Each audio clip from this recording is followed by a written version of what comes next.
Right. Good morning, everyone. Welcome. I'd like to call this meeting of the Ottawa County Board of Commissioners to order. Thank you for being here. We're going to start out with prayer and the pledge. So if Pastor Dan could please come lead us, we'll get started. Let's pray. Gracious Heavenly Father, as we begin this meeting, we pray, Father, for your wisdom, for your guidance and your discernment for our county commissioners.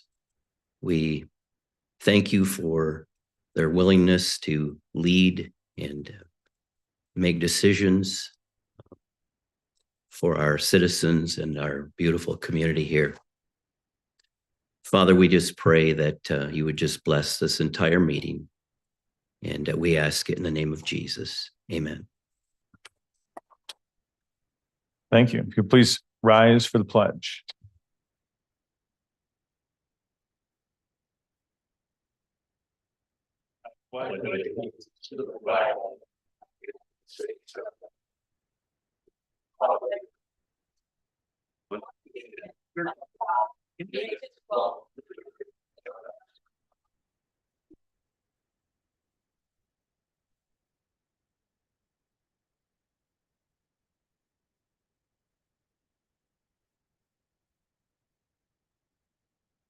All right. Will the clerk please call the roll? Yes, sir. Ms. Cosby. Here. Mrs. Ebel. Here.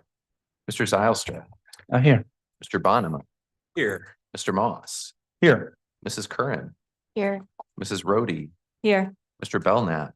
Here. Mr. Bergman. Here. And Mrs. Minema. Here. Mr. Chair, we have a quorum. Wonderful. Seeing as we have no correspondence today, we'll move to public comment. This is an opportunity for the public to address the board. And if you would like to do so, please come forward and address the chair, and you'll be given 3 minutes. First public comment is Dennis Dykehouse from Georgetown Township.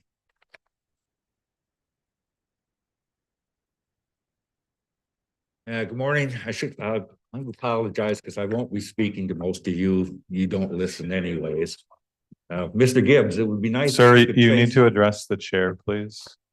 Thank you. Okay, Mr. Gibbs, it would be nice if you could face the crowd. I bet every morning you wake up, say, God, I wish this was the Beltway. Nobody up here, well, most of you won't listen to anything that anybody here says. They're already committed, deeply committed to what they need to do. So you need to contact people that they will listen to. Now you have, I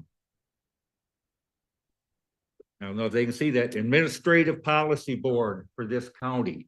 You can contact any of these people and they can make a stink for you. If you're worried about money and these people spending money, here's what you can do. You can contact the Michigan Department of Treasury, Audit Section, Community Engagement and Finance Division, Expenditures of Municipal Funds. You can file a complaint with them and they will come and talk to these people. If they get 1 complaint, maybe 10 complaints, maybe if they get 100 complaints, if they get 1,000 complaints, these people are going to be so busy explaining everything they've done and spent and want to do. They're not going to have a very Merry Christmas. And I don't want to do this, but you have to be responsible to the citizens. You can't be a cult or a group. And I know you're so invested that you cannot drop out. If one of you leaves, all of a sudden the majority is gone. So the group, the OI, I can't spell it, but I would say it's obstinate ignoramuses is what I would call it. And that's about it for me. Have a good day. Thank you. Public comment number 2 is Dave Moran, Allendale Township. Good morning. I have a few items today. The first is I want to reiterate that the broadband thing is a mistake.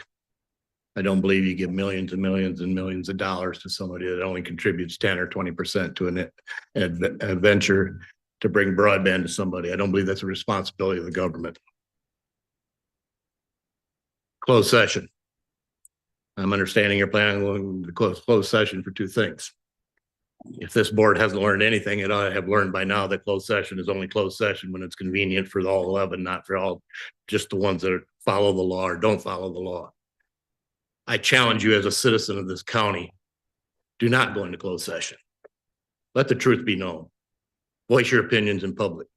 Cut out the crap. Cut out giving the weapons to the enemy to allow them to cause more chaos and destruction.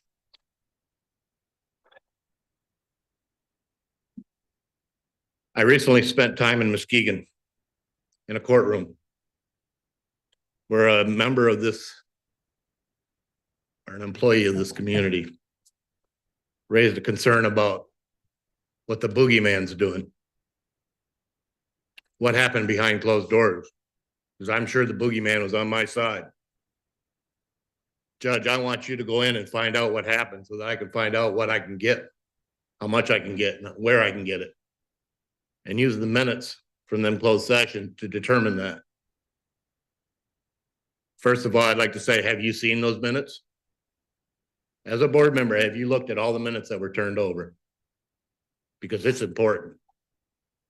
Because as we've noticed in the past, there are sometimes that minutes are questionable and how they were obtained is questionable. And when resolutions become something different than a motion, it's questionable. So let's get to the judge. Judge ruled she could look at the minutes because of what the boogeyman said. A hypothetical unknown that happened behind closed doors, at least it's supposed to be unknown to us and to her.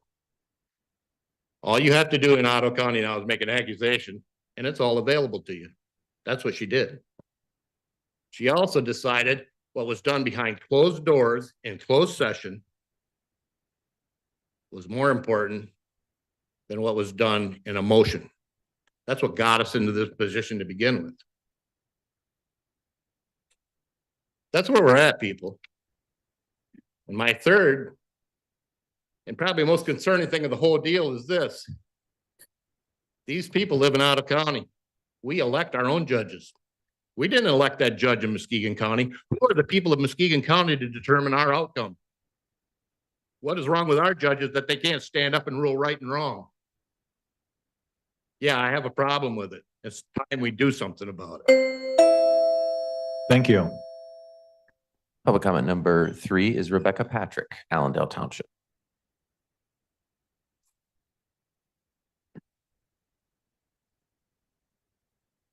Good morning, Commissioners. Rebecca Patrick, Allendale. My comments are regarding your proposed transparency resolution. Out of all the controversial resolutions we've seen from board leadership this year, this one's giving off the most vibes of something that crawled under the porch and died and then had mothballs thrown all over it. Let me ask you, what exactly is the purpose of a resolution in local government? A local government resolution is an endorsement. It's your seal of approval. So this resolution is nothing more than you attempting to endorse yourselves.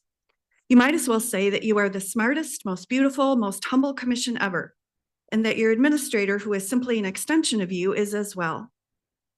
Here is a truth. You were not elected to sit and sing odes of praise to yourselves. Board meetings are not political rallies. They are not mini campaign events. They are paid for by me and everyone sitting here, as well as thousands of other people who aren't sitting here. Your meetings should be collegial affairs in which elected officials meet together in good faith to conduct the people's business. And here's the main reason why enacting a resolution praising yourselves is a really bad idea. There are many in Ottawa County who will choke over the idea of the board majority enacting a resolution praising itself for transparency of all things. Time limits do not permit me to list all the many ways you have been the opposite of transparent, starting with your very first meeting. But here are a few more. You have removed online public comment records from the county's website, claiming a technical problem. You have made it extremely difficult for commissioners not aligned with the board majority to get items onto any committee or board agenda. Or my personal favorite, my own commissioner, Ms. Rohde, refuses to engage me on commission issues in email or in person, although I have asked her to do so. In light of these and many other examples, it is important for me and others to speak up and say once again, most of what you have done here this year is the opposite of transparent. And we refuse to let you take this rotting roadkill, spray some perfume on it, and then extol it as the highest form of good governance. Let's also briefly discuss the broadband opportunity before you this morning. One question. After all this time, since last March, why aren't you 100% ready with contracts signed, sealed, and delivered? Your deadline is December 21st. And there is apparently something or someone still standing between rural Ottawa County and this benefit. Thank you for your time. Thank you. Number 4 is Dan Zimmer, Port Sheldon Township.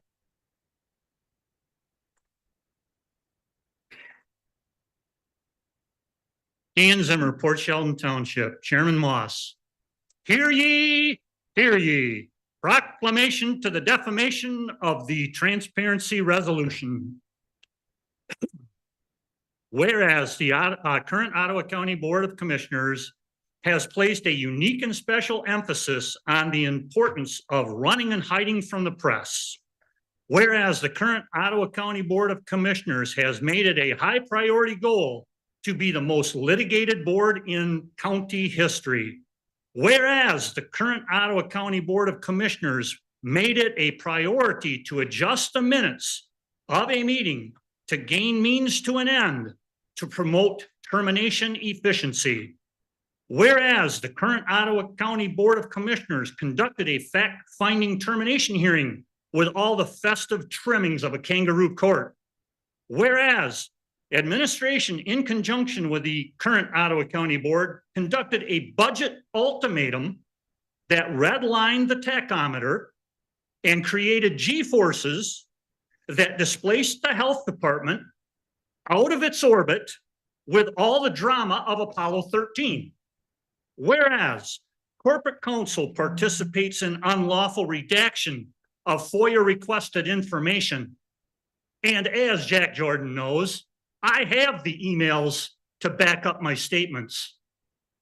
Whereas administrator seeks to add the responsibilities and duties of the HR department to his existing duties of final editor of communications in an effort to astound us all with his abilities to win every argument in debate with himself.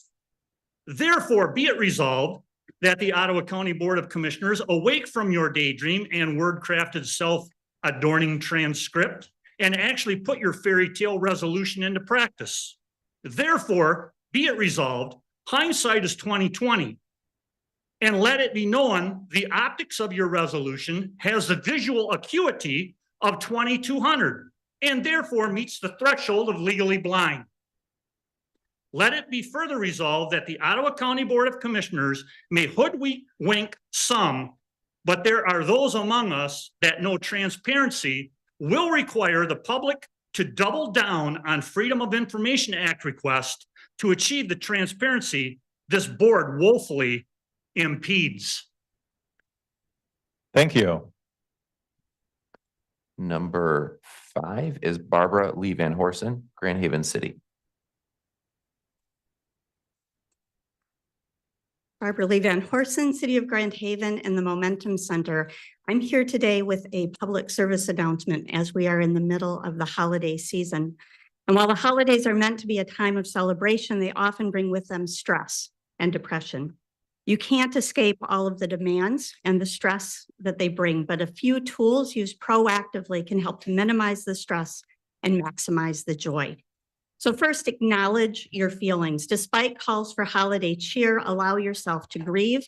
Take time to mourn the loss of a loved one, a divorce, a job loss, or a move away from friends. Next is to reach out.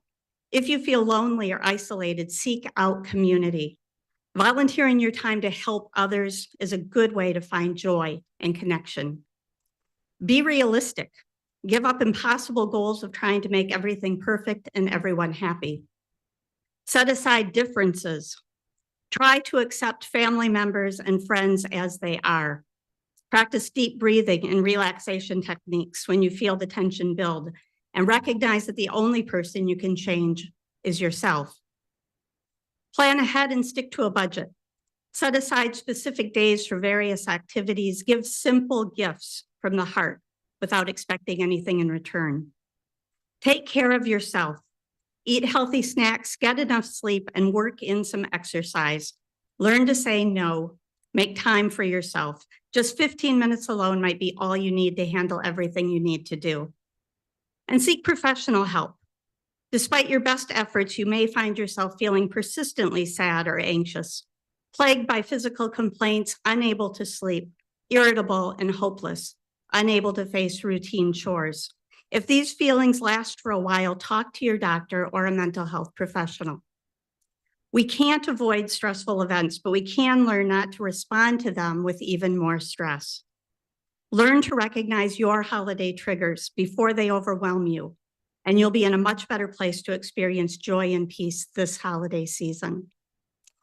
I also continue to extend my invitation to please come to the Momentum Center, see what it is we do, learn the impact we're having. We'll be having a Scoops with Santa this Thursday at our Holland location from 6 to 8. I hope you can join us. Happy holidays. Thank you. Public comment number 6 is Joe Spalding, Holland Township. Howdy, my name is Joe Spalding. I'm from Holland Township. There's some more things that I'm hoping so the Republicans across the state understand, because the GOP is finding itself in pretty near bankruptcy due to what everyone's saying are the actions of the person that Mr. Moss nominated, Christina Caramo. And in fact, the Macomb and Oakland County Republican parties are trying to oust her. The interesting thing about the Republican Party in Michigan, and this is crazy, right? The Republican Party is an unincorporated association, which means the individual dues-paying members sorry, Justin, are potentially liable if that debt gets called by Bank of America.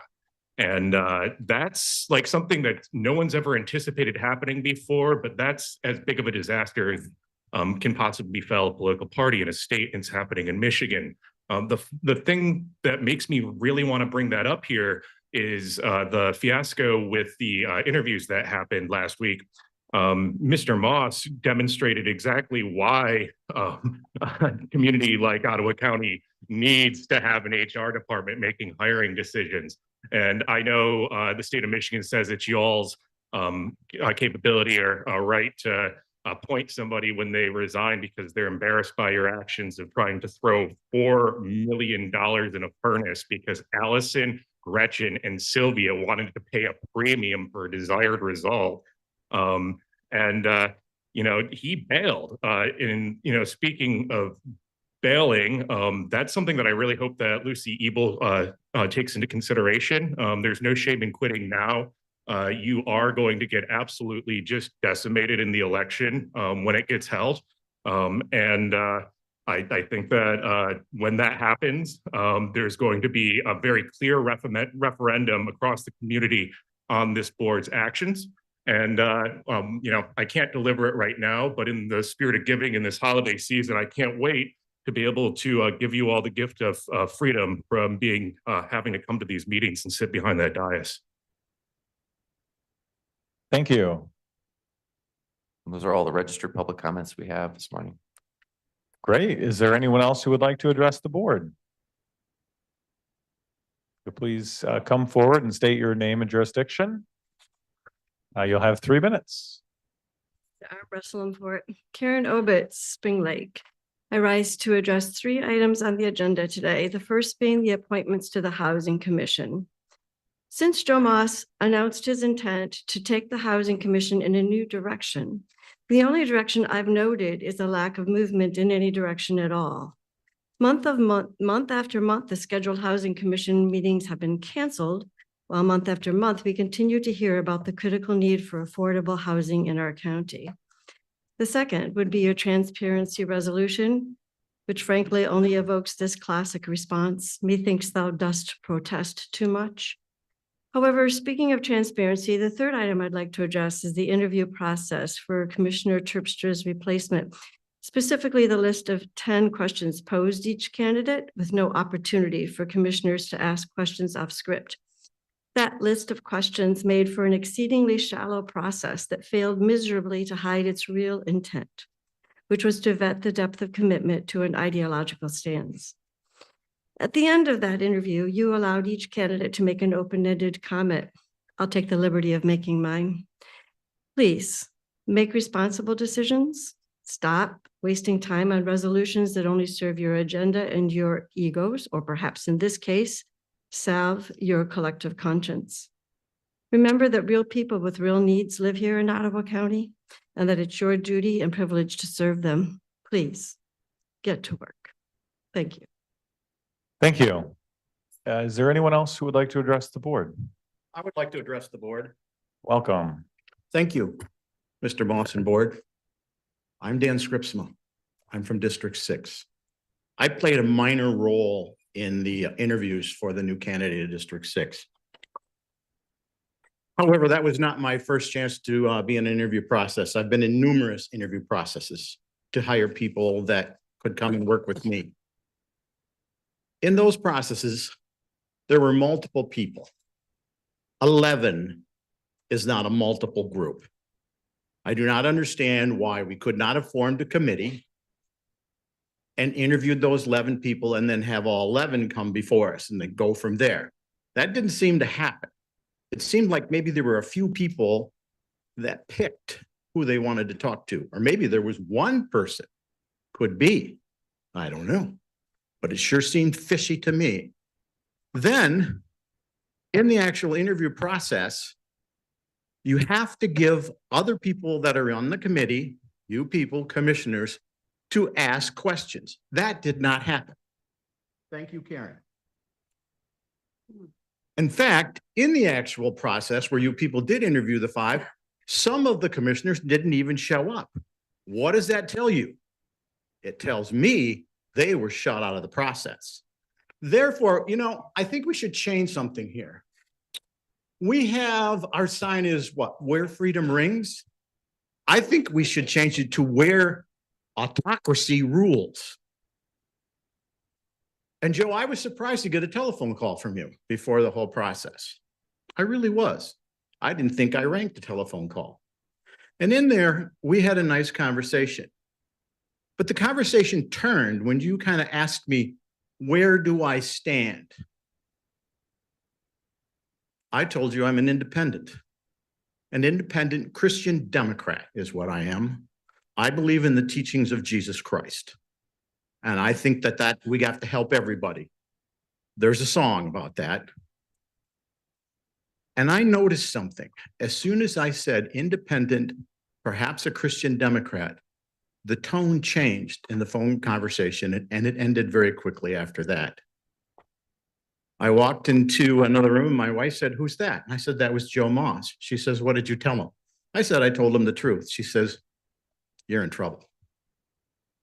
So you know what?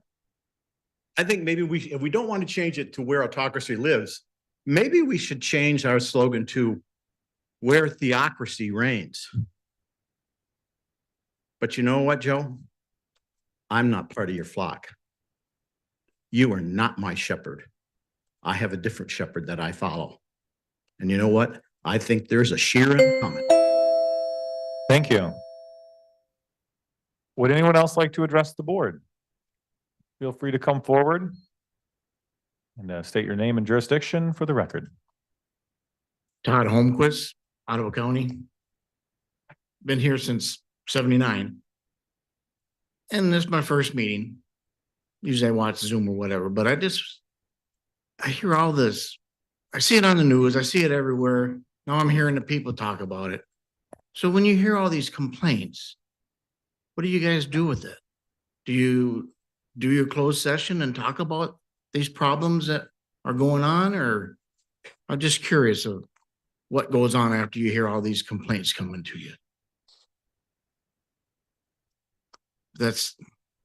And then, being a veteran, I said I should help. So that's why I ran for this Veterans Affairs Committee. And I see I'm on the bottom of the list, but I knew that because I'm new. I wanted to help out vets. I'm part of the DAV, so I help them out. But what I'm seeing is that everything is going downhill. Starts in Congress, comes all the way down. It's here in Ottawa County. It even made it to the DAV Chapter 14 in Holland. We're here for ourselves, and this helped the people. And then when I tried to help some veterans, they denied me. But that's just what I'm seeing. And as far as this transparency, from what I'm seeing, it seems like it went from the truth, and now transparency means white lie. And then, that's why I'm just curious what's really going on. And I just thought I'd put that out there for everybody. Thank you. Thank you. Is there anyone else who would like to address the board? Lori Grassman, Robinson Township. I think after going to about 3 years now of meetings, transparency actually has happened here, because one instance is I actually now know how much fast food the county uses their debit cards for. That's great. Thanks. Thank you.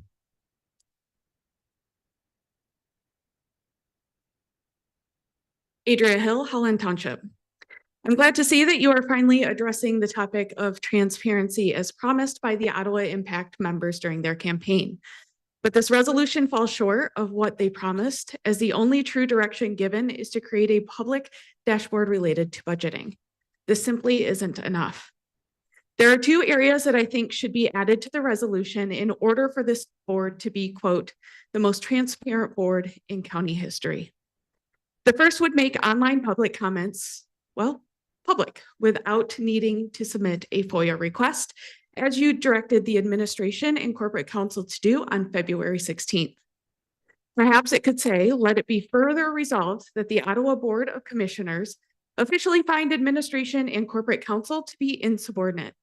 Therefore, the board directs administration and corporate counsel to release all online public comments from 2023 and implement a process that makes online public comment submissions public without a FOIL request by January 26, 2024.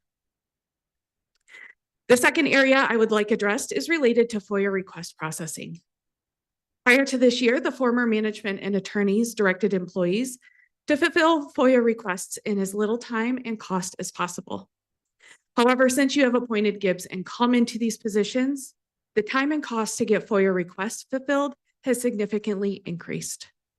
Take, for example, the approximately 20 FOIA requests I have submitted this year. All but 2 have been granted after a 10-day extension. Most responses I receive come on the day of the legal deadline. This means I am waiting an average of over 22 calendar days to receive a response. These requests are primarily simple requests that don't require extensive searches or redaction. In some situations, other people were given the information I requested during my initial 5-day timeframe, but I still received an extension for 10 more days. Perhaps you could add, whereas FOIA requests are an essential tool in government transparency and private information should be the exception for public servants, let it be resolved that the Ottawa County Board of Commissioners directs administration and legal counsel to make county information public by default. So if you really do oppose any hindrance of transparency, I hope that you improve the effectiveness of this resolution before you pass it. Thank you. Thank you. Is there anyone else who would like to address the board? Right. Welcome.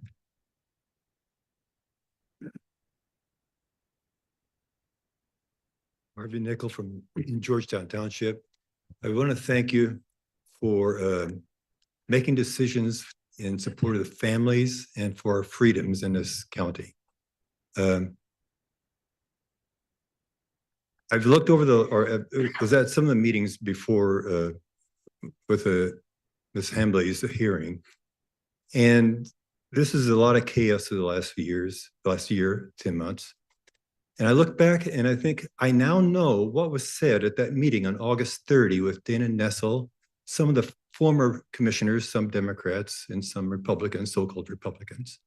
Because what we were seeing, and also have read about lawfare as a technique of the left to shut down people who love freedom. I now know what lawfare is. I find it interesting. There's so much complaint about the litigation expenses, and that's the side that is doing the lawsuits. I can't also imagine how someone would sue not to be fired. And this is all crazy. And like I said, I think I now know what was being said at that meeting, even though I don't know, I don't have the minutes. I know some people who have spoken here today and who are sitting up there still were at that meeting. I have a picture. And why would they come out here shortly after the primaries, realizing that they have lost some of the power? And I see this happening in other counties throughout the country, that whenever the commissioners or whether people win who are going to support the power of the people, we the people, and take it away from the, I'll say, ruling elites or those that want to control. This is what we're observing. So I'm praying for you.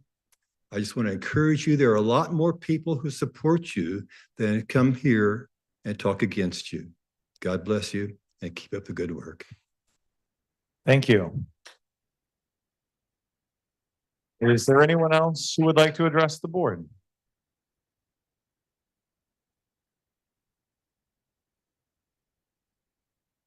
Hi, Rich Dosman, Wright Township. I just want to second what the gentleman before me, Harvey, said.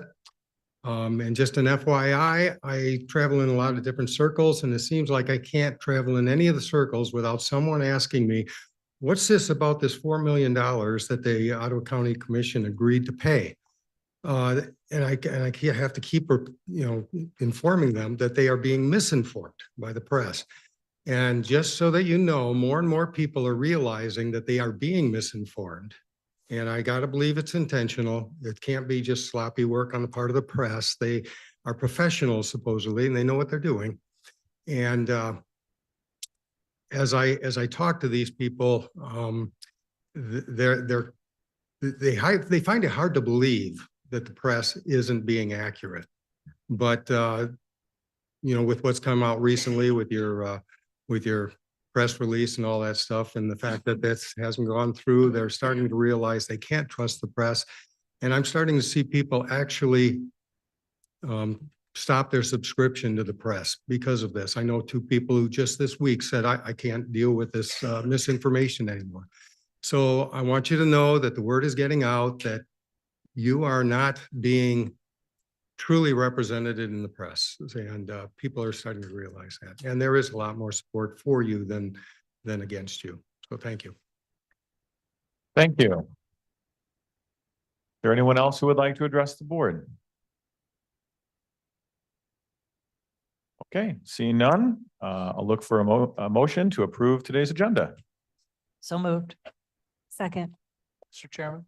A motion and support. Any discussion? I would Commissioner like to- Bergman. I would like to pull item J on the consent agenda. All right, well, why don't we look for approval of the agenda, and then I'll go straight to you on number 7 for consent resolutions. Okay. All right, all in favor of approving the agenda today, please say aye. Aye. All opposed?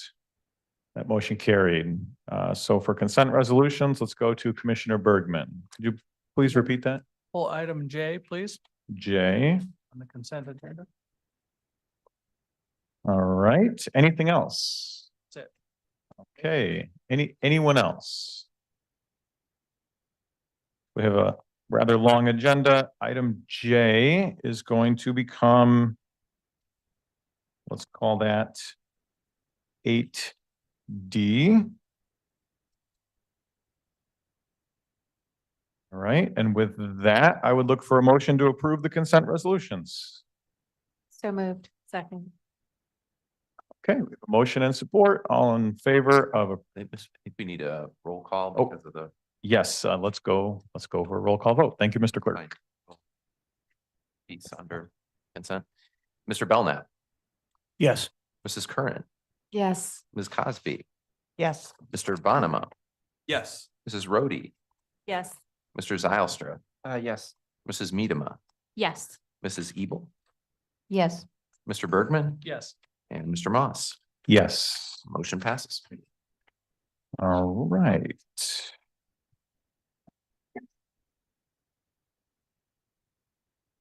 Okay, that brings us to 8A. And before we get started on this item, I believe council has a final copy of some of the agreements that we're looking at today. There has been a lot of work done on these, so I'm very thankful for all of the hours that council and Administrator Gibbs and Paul Sachs and members from 123net and others have put into finalizing some of the terms. I understand that we have some printed copies available. And so what I'm going to do is ask for a motion to recess for a short time. But before I do that, I'll go to council. Do you have anything else you'd like to add? No, just that we do have printed copies for all the commissioners. And they are being prepared right now. So as soon as you go into Great. recess, we'll get them to you. Wonderful. I'd encourage everyone to get a copy, grab a seat somewhere, stay in here, grab a conference room, whatever you'd like, and read through those. We want to make sure everybody has enough time. They're not very long, but it'll take a little while, and then we'll come right back. So could I please have a motion to recess? So moved. Second. Okay. All in favor, please say aye. Aye. All opposed? And that motion carried. Take a short recess.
Okay, let's call this meeting back to order.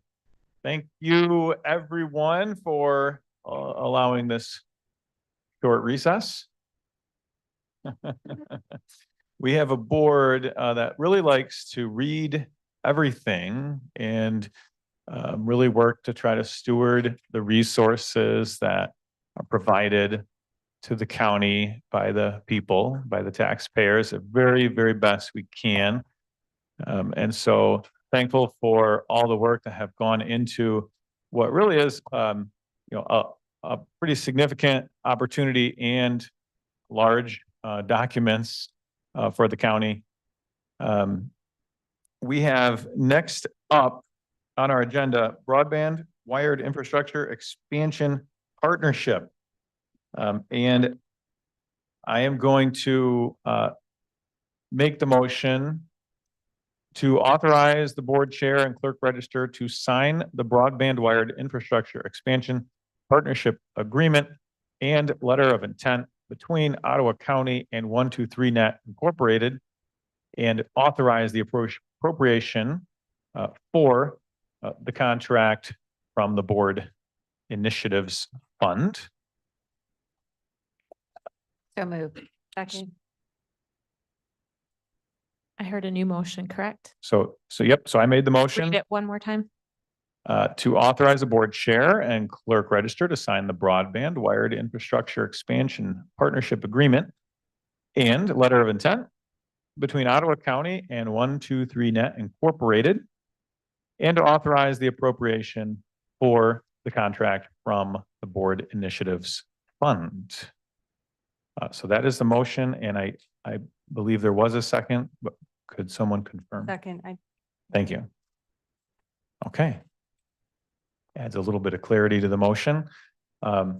We'll have an opportunity here to hear from 123Net, probably from Mr. Paul Sachs and others. And we have had some people who have traveled quite a ways to present today and share more information and answer questions that board members may have. Paul, I'm sure, will speak to the length of time that has gone into this opportunity for the county, its importance. This is a round 2. We'll let Paul speak to that. So who are we going to hear from first? Looks like Paul, and as Paul is coming up, let's see. The one thing I wanted to mention is that, when talking about broadband infrastructure, and I know, Paul, you're going to speak to this, the process up until this point, right now, and moving forward with this has been very collaborative, with a lot of input. It's a large and complex opportunity. And so there's a lot of exciting details. So take it away, Paul, and if we could get to questions, then that'd be great. Good. Thank you very much, Mr. Chairperson, rest of the board. Appreciate the opportunity to talk about broadband again and for your diligent consideration of these contracts before you.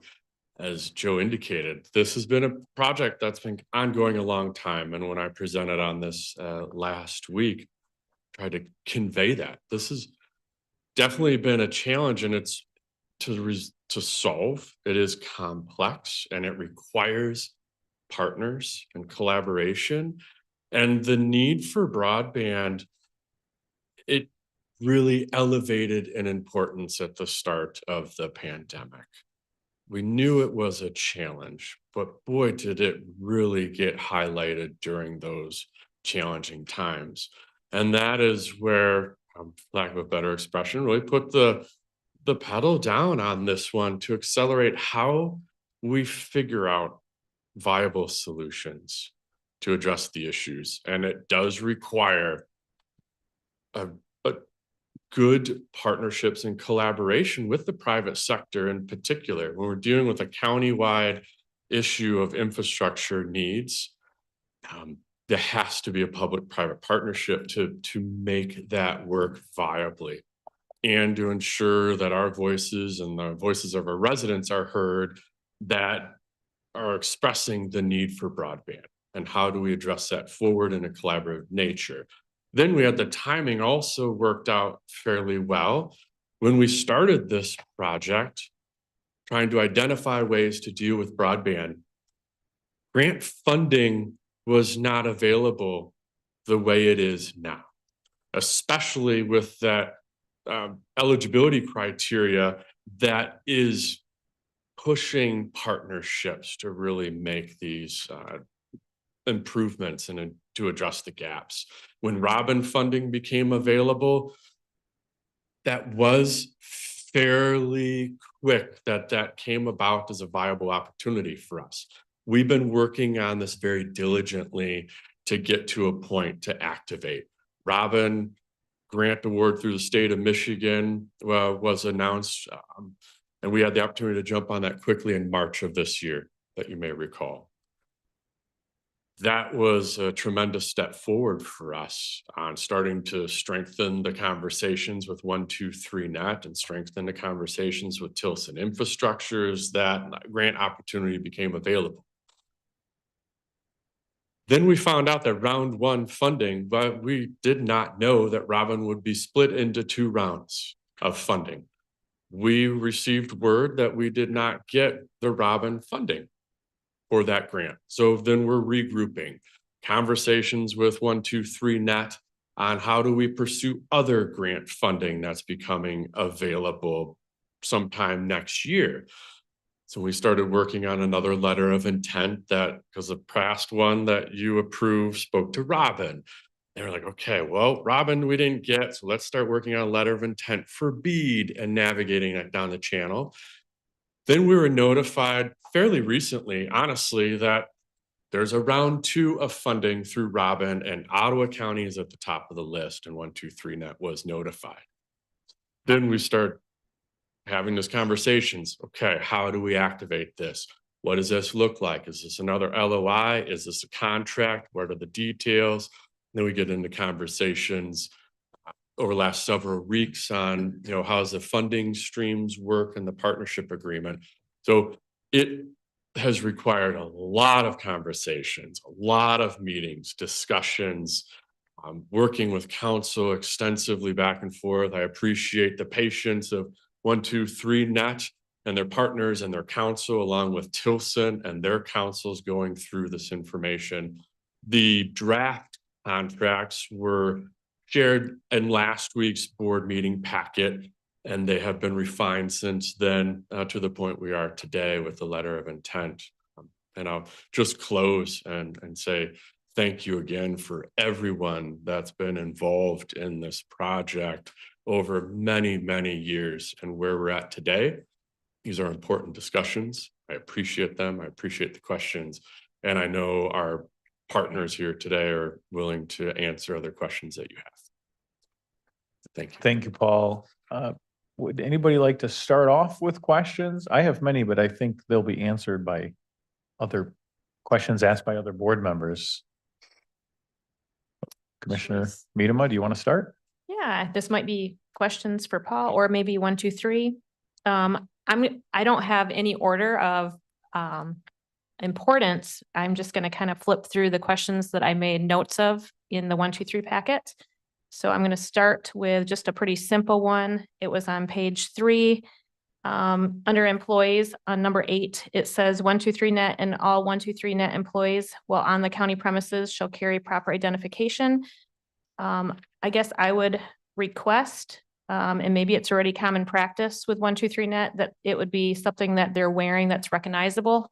Maybe that's something that you already do, but especially if it pertains to being on any property where the public might be wondering who's there, so that makes sense. Dan, do you want to introduce yourself briefly? Sure. Good afternoon. My name is Dan Urban. I'm the CEO of 123net. Generally, our guys are, they're going to be wearing kind of construction attire. What do you call that? The high vis with logos and things like that. Everyone has a badge. Speak closer to the microphone, would you please? Yep. Did you hear that? You want me to repeat? Yeah, our guys wear high vis with logos on them, and they all have IDs. Okay. Great. Yep. Thank you. Actually, Dan, I have a question. Yep, go ahead. Good, sorry. Oh, yeah, yeah, continue, please. So have you operationalized a project like this before for a county, or are we your first county? You would be, so that's a compound question there. So we have an agreement like this with the county to the south. But we haven't like operationalized it yet fully, right? So it's that's contemplated to be done in 18 months. But we do have our first customer up over there. So you're planning on borrowing from best practices, what's worked, what hasn't worked? Absolutely. We have 12 different neighborhoods varying from a few hundred subscribers to thousands of subscribers over in Southeast Michigan right now. Thank you. Right, I'm just going to keep going with my questions. On page 12, attachment A, under scope of work, the overview of the project, it states that a preliminary list of addresses intended to be directly served by this network includes 3,912 addresses. I guess I'm asking, where are these addresses located? Are they crossed across every township and city in the county? That's my first question.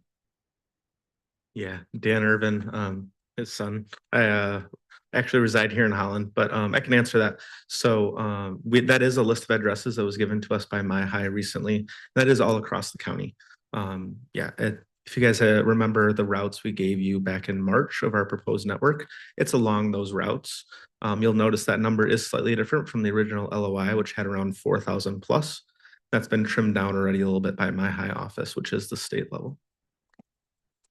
And I guess the other reason for my ask is, I know as representative to District 11, I have a lot of rural land in my district, and I just want to be involved as much as I can in the process, in making sure that the most needs get met, most homes get delivered as possible, and that there's not certain townships that are overlooked, such as Polkton is one specifically.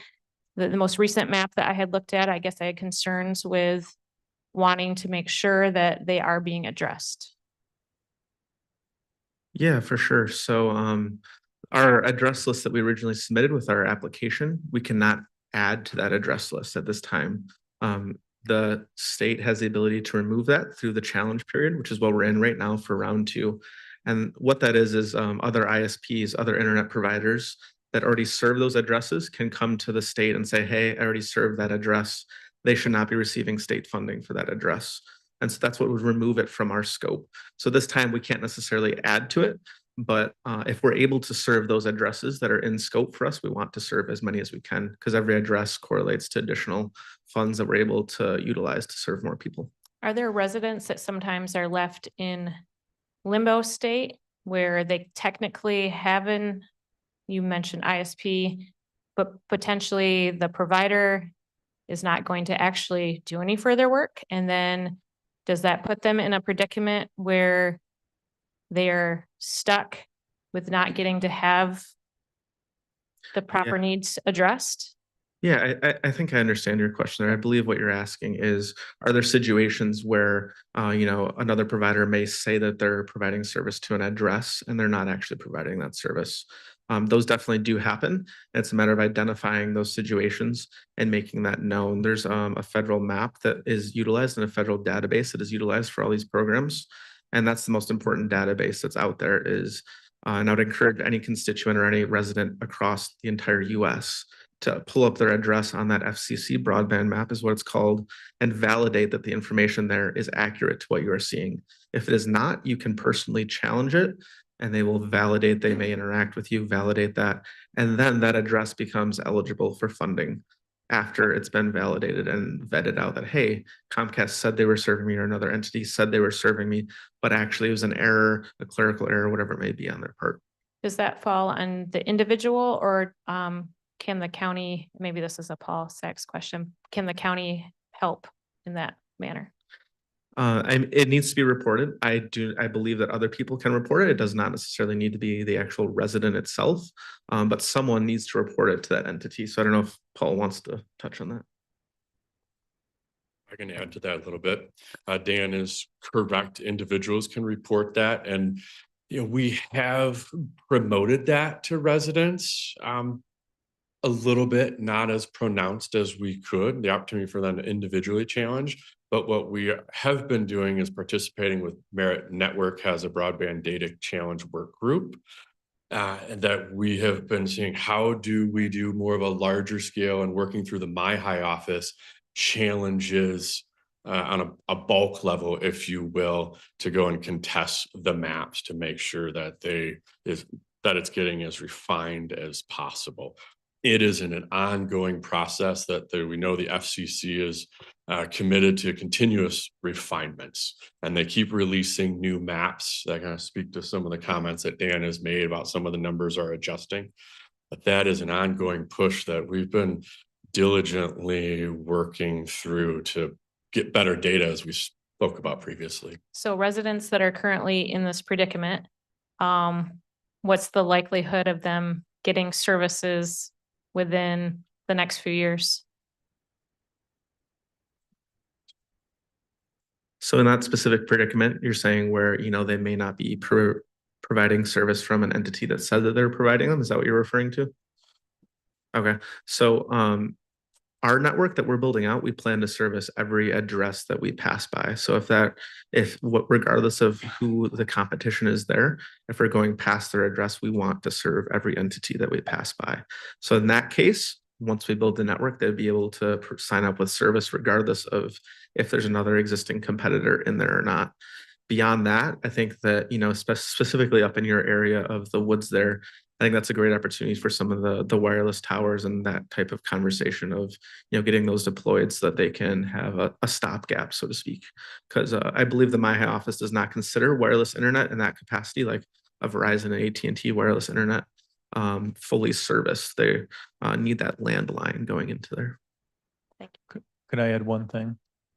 So one of the things that I like about the detail in these agreements is that it's very specific on the process.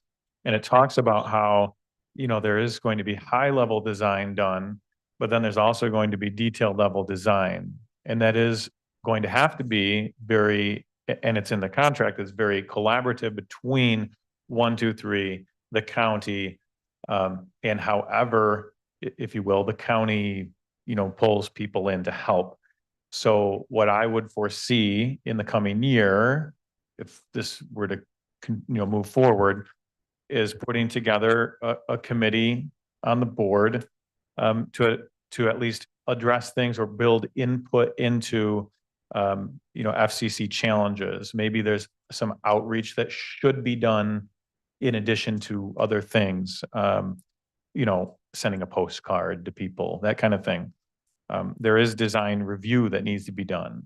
And so 1, 2, 3, Paul, others, they will be asking for feedback from the county. And if we look at doing a committee that way, they could, you could build into that requests that you're hearing from local units.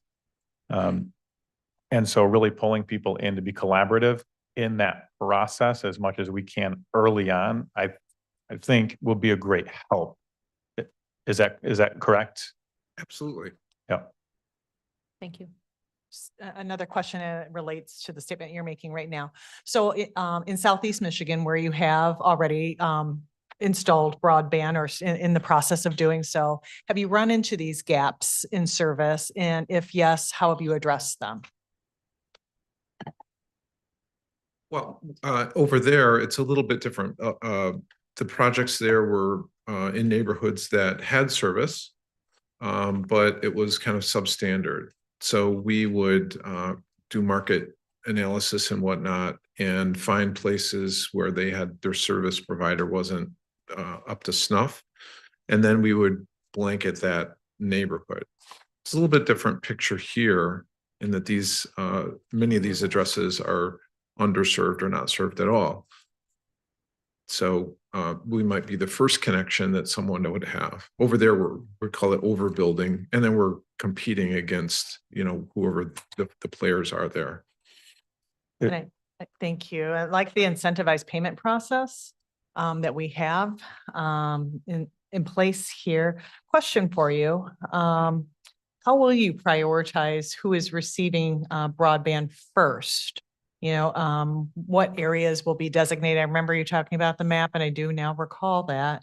Is there a criteria of like greatest need, or how is that going to work? I'm going to let Justin, who overlooks our fiber to the home segment, answer that. Take it away. Hi there, I'm Justin Lattman with 123net. So the main priority is efficiency and making sure that we're utilizing our resources properly to best spend these resources. So that's the main priority.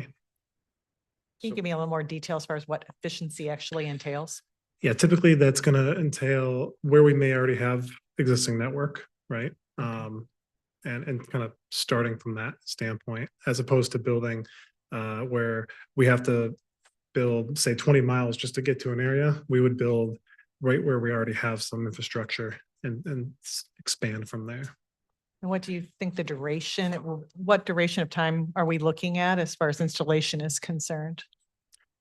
So for the whole project, there's a deadline of the end of 2026, but very likely, you know, we'd begin turning up addresses much sooner than that. And could I add to that? The deadline is also related to Robin. And so the funds need to be expended and the project needs to be at least to some level completed within that, 2.5 years or so. So our constituents that are most underserved actually can expect that by 2026, they will have broadband in the addresses that we've identified. Yeah, if they're within the scope, that's when they'd be available. And most of them much sooner than that. As we build, we'll make available our services. We're not going to wait till it's all done, right? Thank you. Another thing I would add is that is really the purpose of the Robin grant, as I understand it.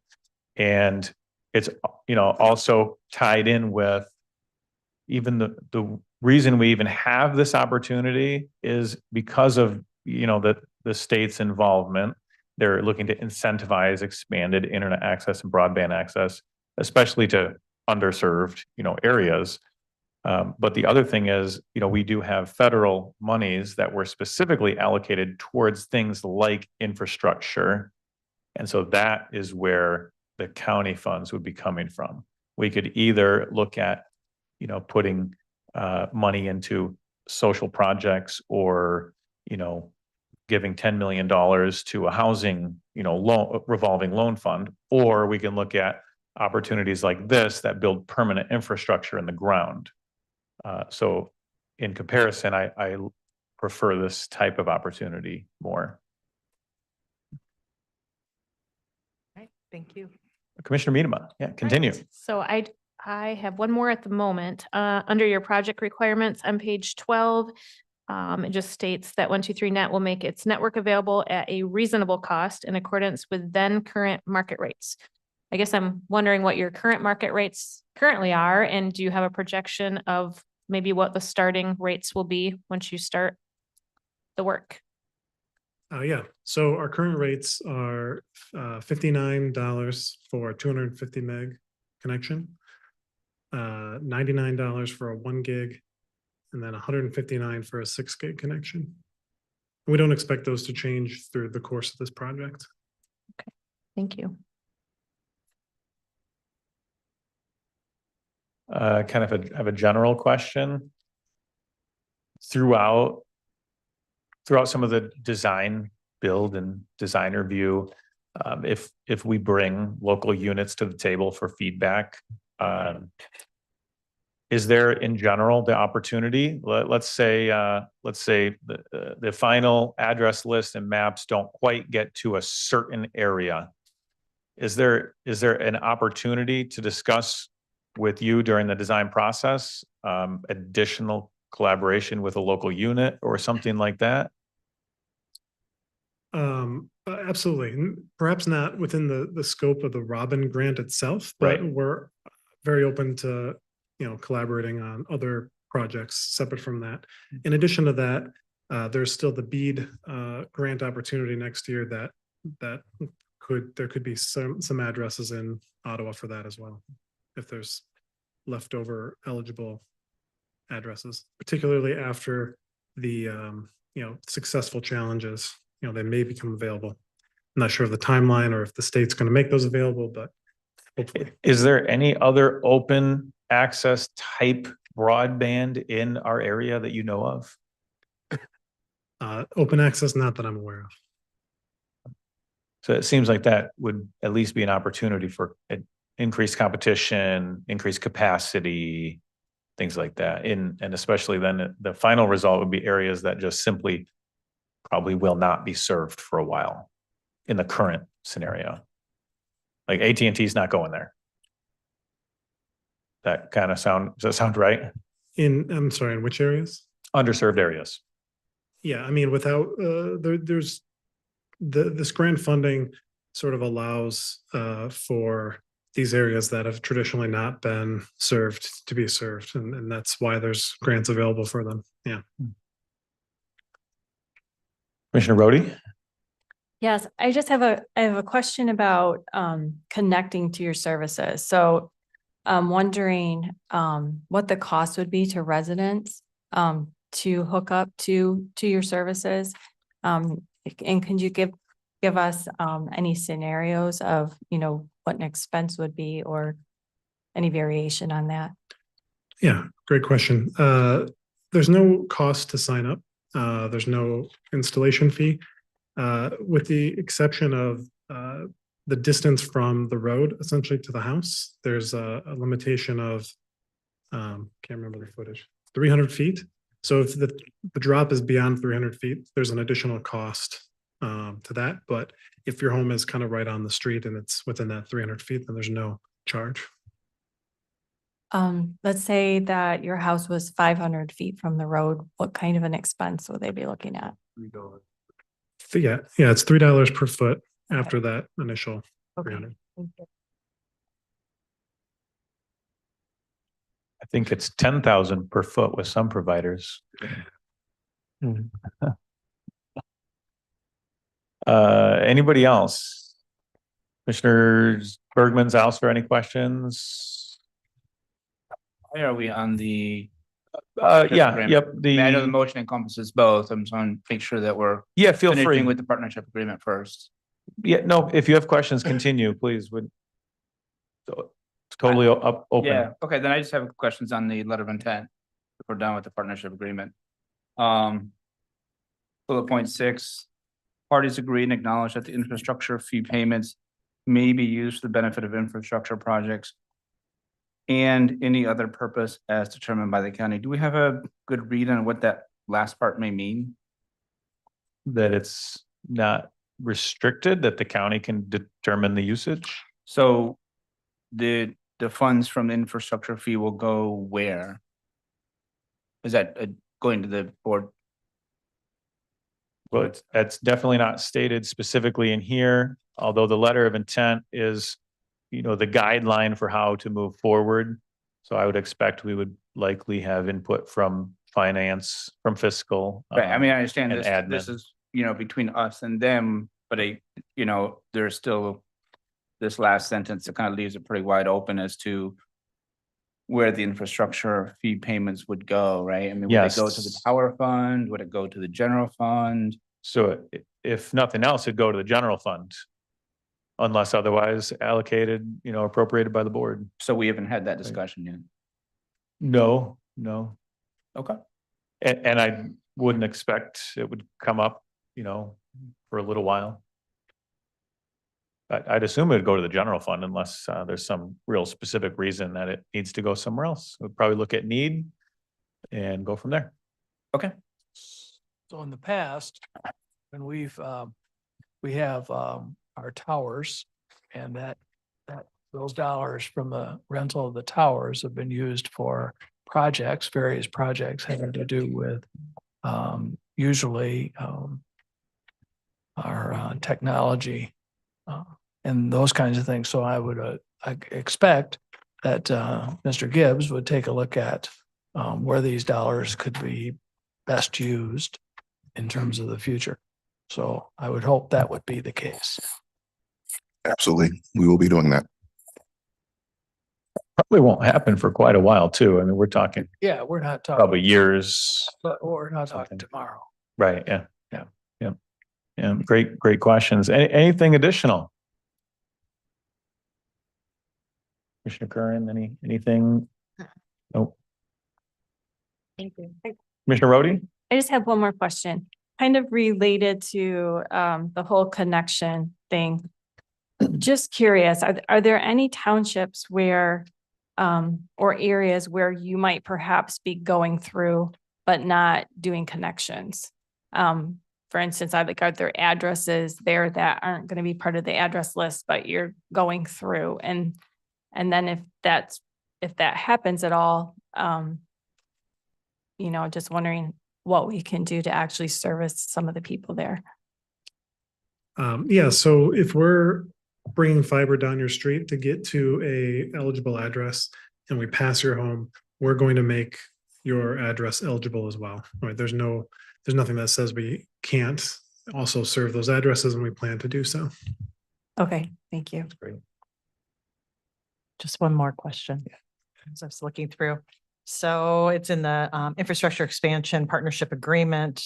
Item number 7 is expenses. There's a line in here that says notwithstanding anything to be contrary in this provision, 1, 2, 3 net expenses may be included as part of reimbursable costs in furtherance of the scope of work, and the county shall pay amounts associated with completed scope of work phases as contemplated under this agreement. Can you tell me anything to the contrary, or give me an example of an expense that would be to the contrary? Number 7, page 3 of number 7. Might be a question for corporate counsel. I think what it's trying to say is that, like, unless there's something specifically outlined otherwise in this agreement, then 1, 2, 3 net expenses may be included as part of the reimbursable costs to complete all of this work.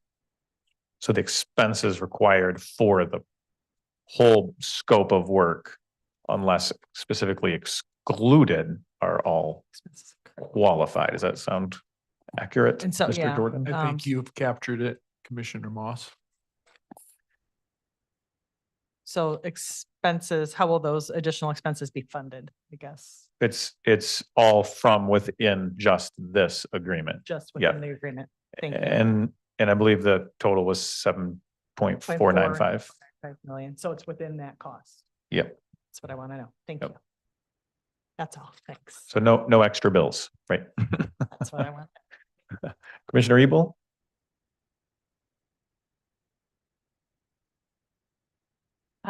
Maybe I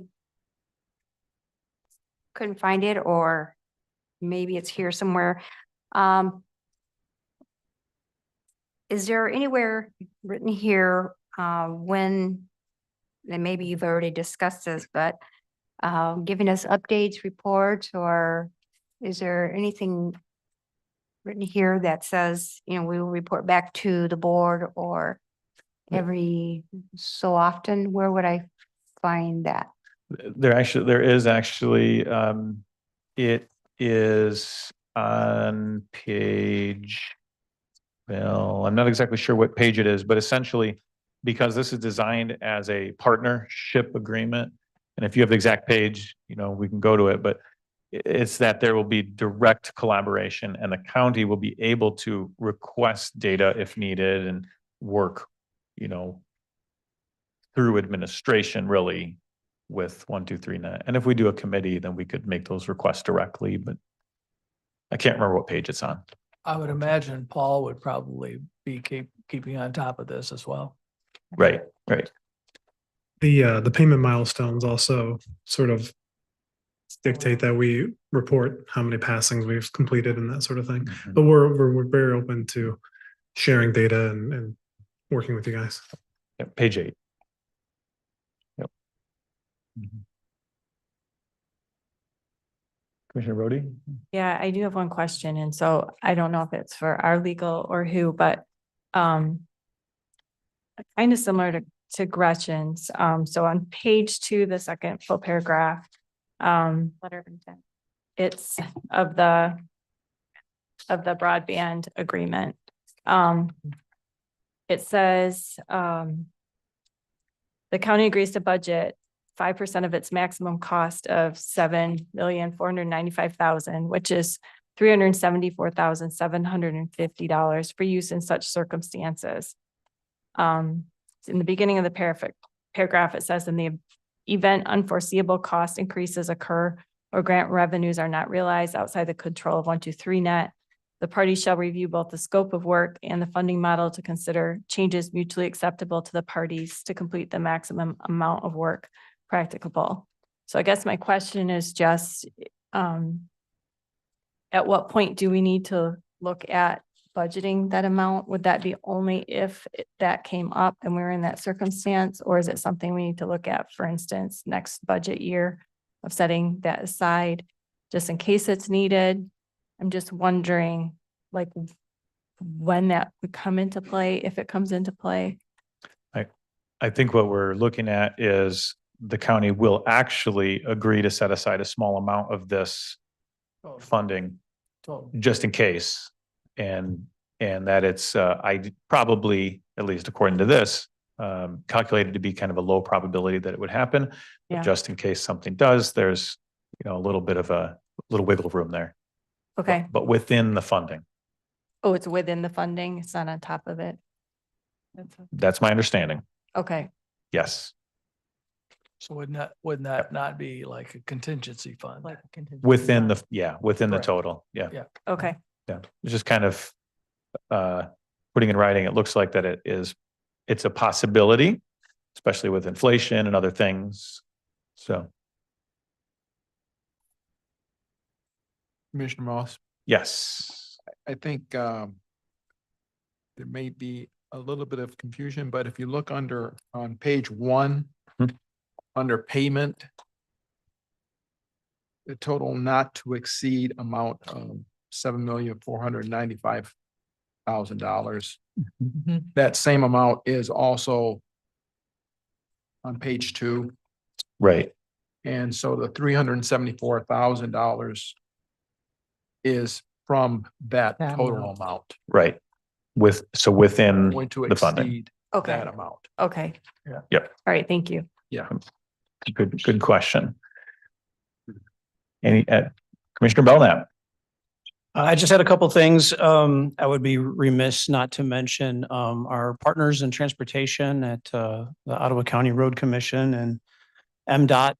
So just I guess a mention. My request would be they put out their capital improvement plans and maintenance plans and stuff. And so there may be at different times as you build out, 'cause essentially you're putting a puzzle together and there may be times when, there may be road closures that might allow you to have, either better access or maybe restricted access. So just an ask that, that our transportation partners are included in this process of delivering the project. Also just commentary, grateful that the agreement included having the obstructions, plants, trees, anything that's, vegetation that, might need to be removed. I'm just grateful that, this talks about, that we work together on that, with the county if there's properties. So just, it's my gratitude that that's been included. I, do believe at times when trees are cut, it can be a rather dramatic experience for people.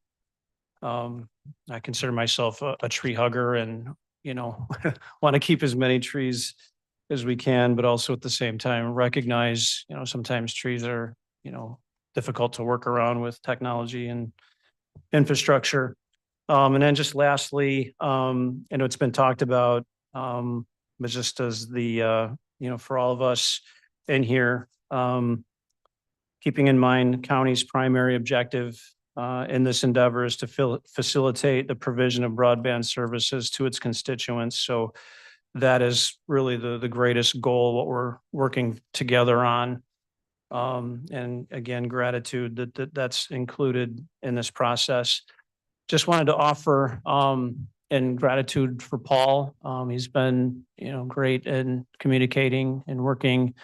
And I trust that that will continue throughout implementation process. But would just like to offer if we're, having our schedule for planning and policy and want to give an update, there's, going to be an open, place for updates on this going forward. I would request that. So, and then just lastly, a comment that this issue seems to be one that across the board, regardless of political leanings, people are in favor of. Could I add one more thing and then we'll go to Commissioner Rhodey? Noah, do you have I don't know if you have any maps visible on your computer, just so people could get an eye on it. It might be helpful for the public if they could see it. I don't know if you had something visible, but I know it's still in draft form and, just if you just turn it around, I think staff could point the camera at it just so people can kind of get an idea of how much work has already gone into it, but still needs a lot more. And you can see, that represented in some of the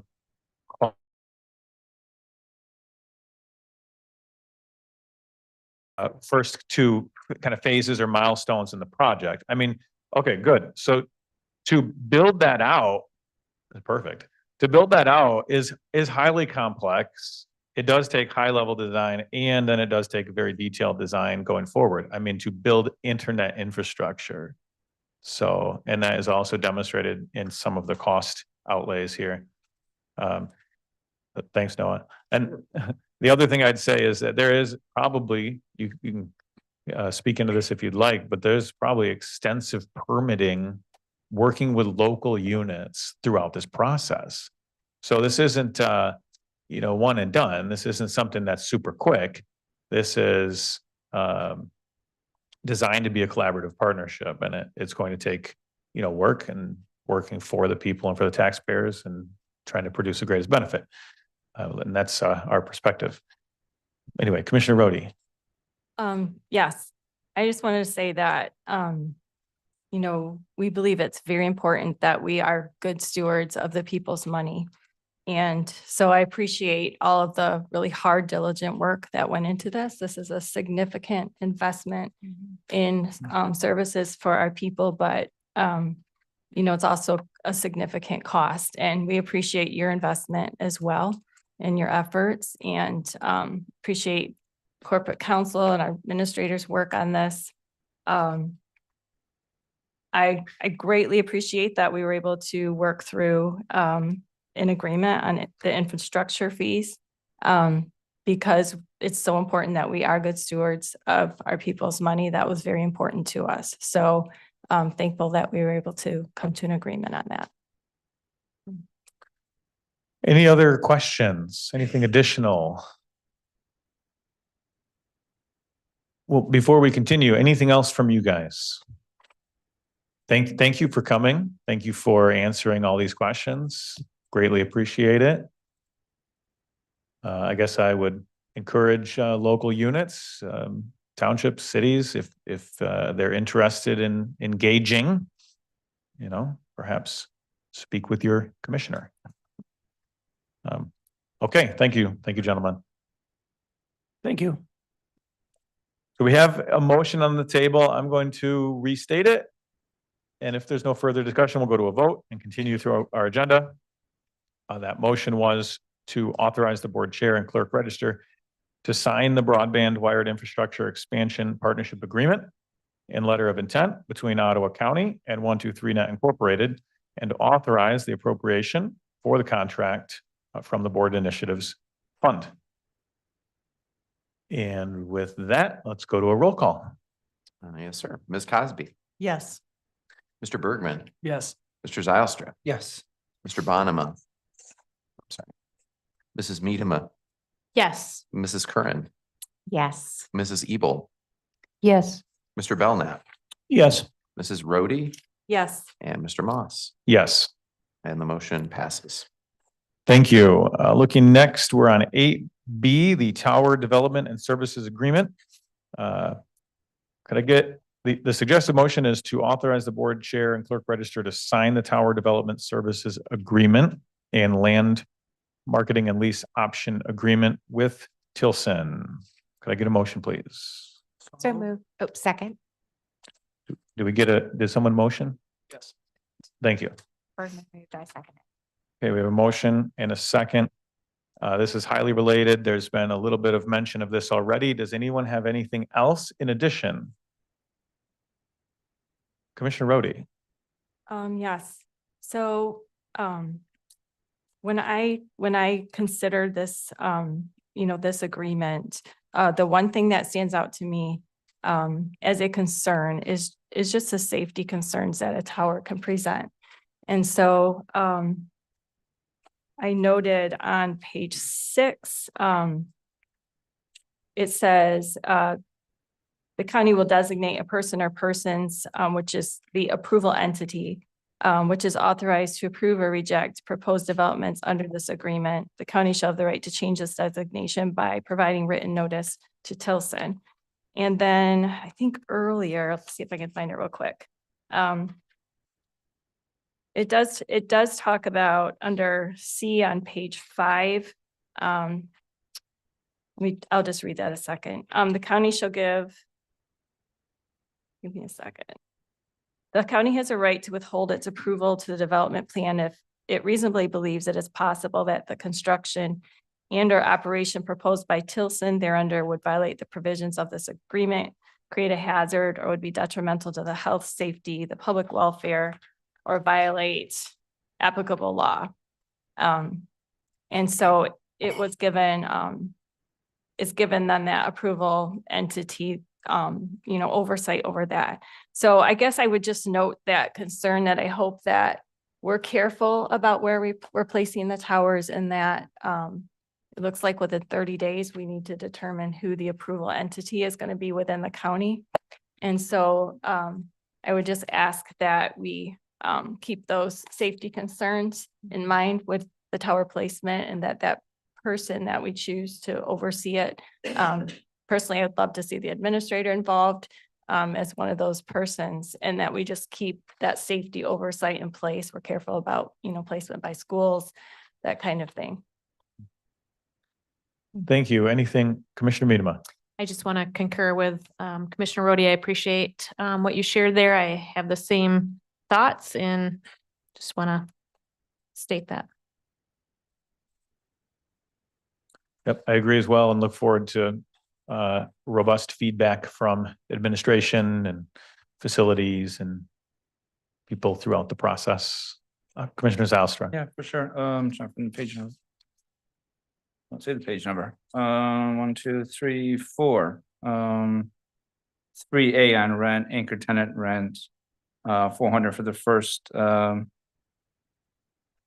sublease, 200 for the second sublease, and 150 for the third sublease. Again, probably just kind of same question as with the prior agreement. Do we have a destination with those funds yet? Not to my knowledge. I know it's not to do with Tilson. Obviously, it's an internal discussion, but definitely, having a destination for these funds as well as these funds is definitely a conversation I think we should have. It was also my understanding that it is likely that Tilson would like to move quickly on construction, so as lines are in the ground. Is that correct, Paul? Am I remembering correctly some of our conversation? Yes, when we identified tower sites, they'll be identified on a case-by-case basis, and each tower then will have to be powered by a fiber backhaul, and that's part of the tie-in with 123 net and getting power to those sites. So expediting the approvals, locations, approvals, and construction remains important, but we'll be diligent in that process nonetheless. So that conversation may come up sooner rather than later, and for sure. Yeah, great. Anything additional on this one? Okay, thanks.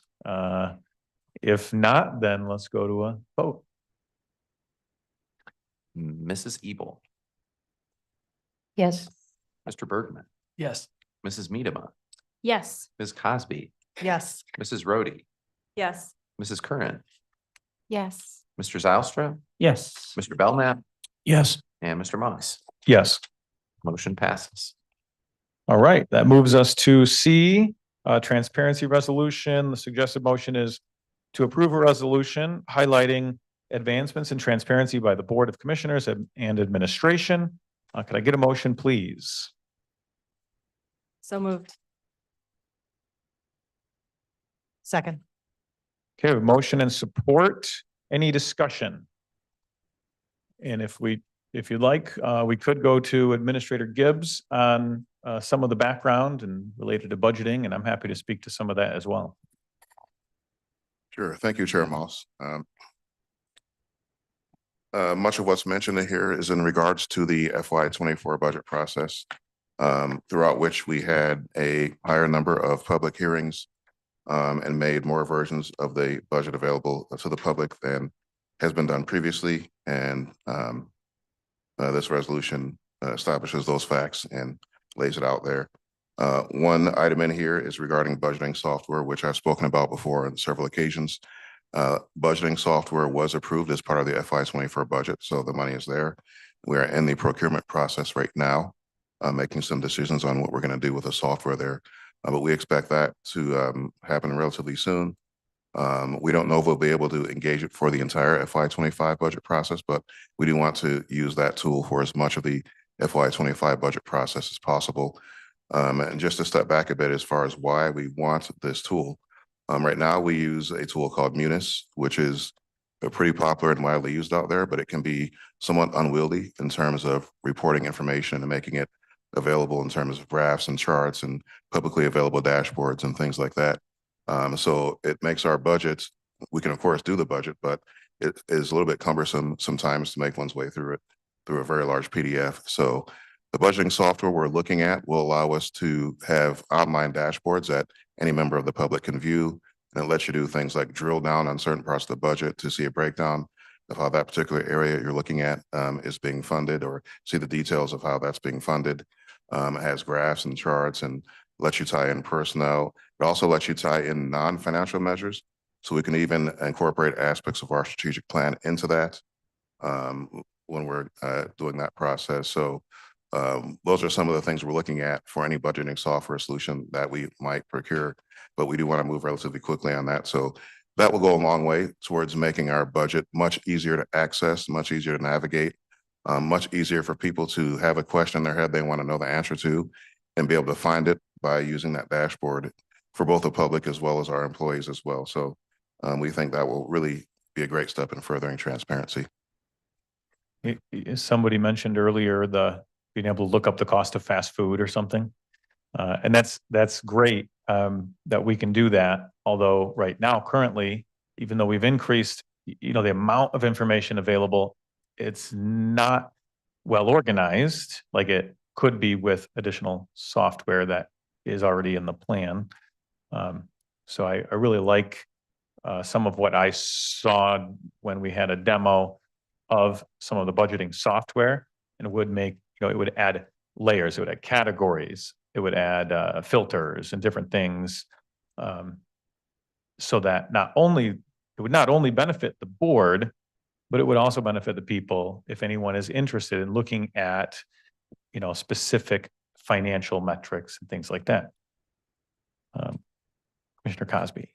Do have several questions here. So it does sound like you're in the procurement phase of a budget software package. How many vendors have you come and demonstrate?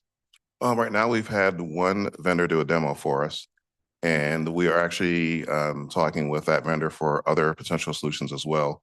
So that is something that's ongoing. We do have an RFP that's about ready to go. So fiscal has been working with procurement on that to decide which direction we'll go there. And that should be happening relatively short order. So how many vendors do you anticipate working with? If we make a decision? Sure.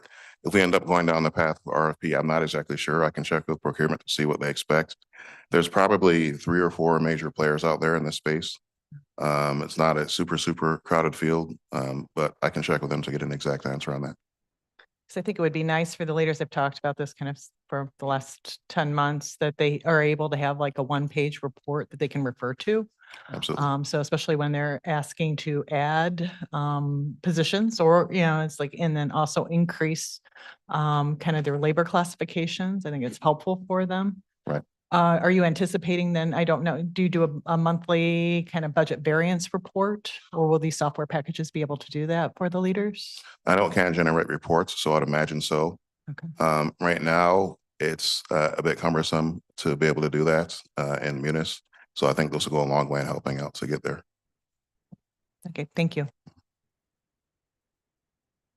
That's one thing I remember from budget processes, asking for more reports, and then it was sometimes cumbersome, right? It's important to know your business, and that's the Yeah. way that you do it, especially when you do it on a month-to-month basis or when you're asking for changes. Yes. I will say that the software that we did see demoed looked modern and user-friendly.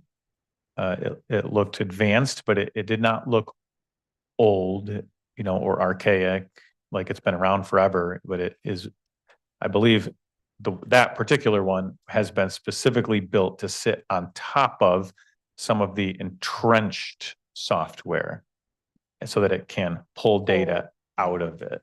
Yeah. Commissioner Miedema. Just a question. I think I know the answer, but I guess I would like it stated, maybe by Mr. Gibbs. Taking up the resolution or not the resolution would not prevent the continuation of procuring a comprehensive budgeting software, correct? Absolutely. All right. So, I'm just gonna, I guess, put myself out there and share that I don't feel comfortable at this time of taking a vote at the resolution. I would like a little bit more time to think through it a little bit more. I think there has been some public comments made. Whether or not anything gets added to it, I think it's important to address some of the comments that have been made. I think comments continue to get made about, for example, making public comments available to the public. I think I shared a long time ago that I'm not for that, for the reasons being of people sharing. Someone can act as someone else and send an email in someone else's name. I've seen evidence of that. And so I just want to go on record as sharing, like, I don't want that to happen, and only for the being of, I think it protects individuals from having their name associated that of something that they didn't actually send in the first place. I think it's a safety net. I understand the reason for transparency and the desire for that. I would like a little bit more time to go through this resolution and to process it a little bit more. And I guess I would move to table this one till another date. I'll second that motion. Okay, we have a motion and support. Any additional discussion? Commissioner Rhodey. Yes. I would just say, Commissioner Miedema, that I understand what you're saying. I think that this resolution, I think, is really leaning into fiscal transparency. And so I think part of, possibly part of what you are feeling is, and I have some of this, I share some of the same thoughts, is that it says transparency and not fiscal transparency. And I think that it could be fine-tuned to be more clear that this particular resolution is addressing fiscal transparency. Because I think that it perhaps looks broad when it's actually being specific about fiscal transparency. And so I would see, we could alternatively change some of the language to be more clear that this is a resolution on fiscal transparency, but I also have no problem supporting tabling this if necessary to fine tune that language.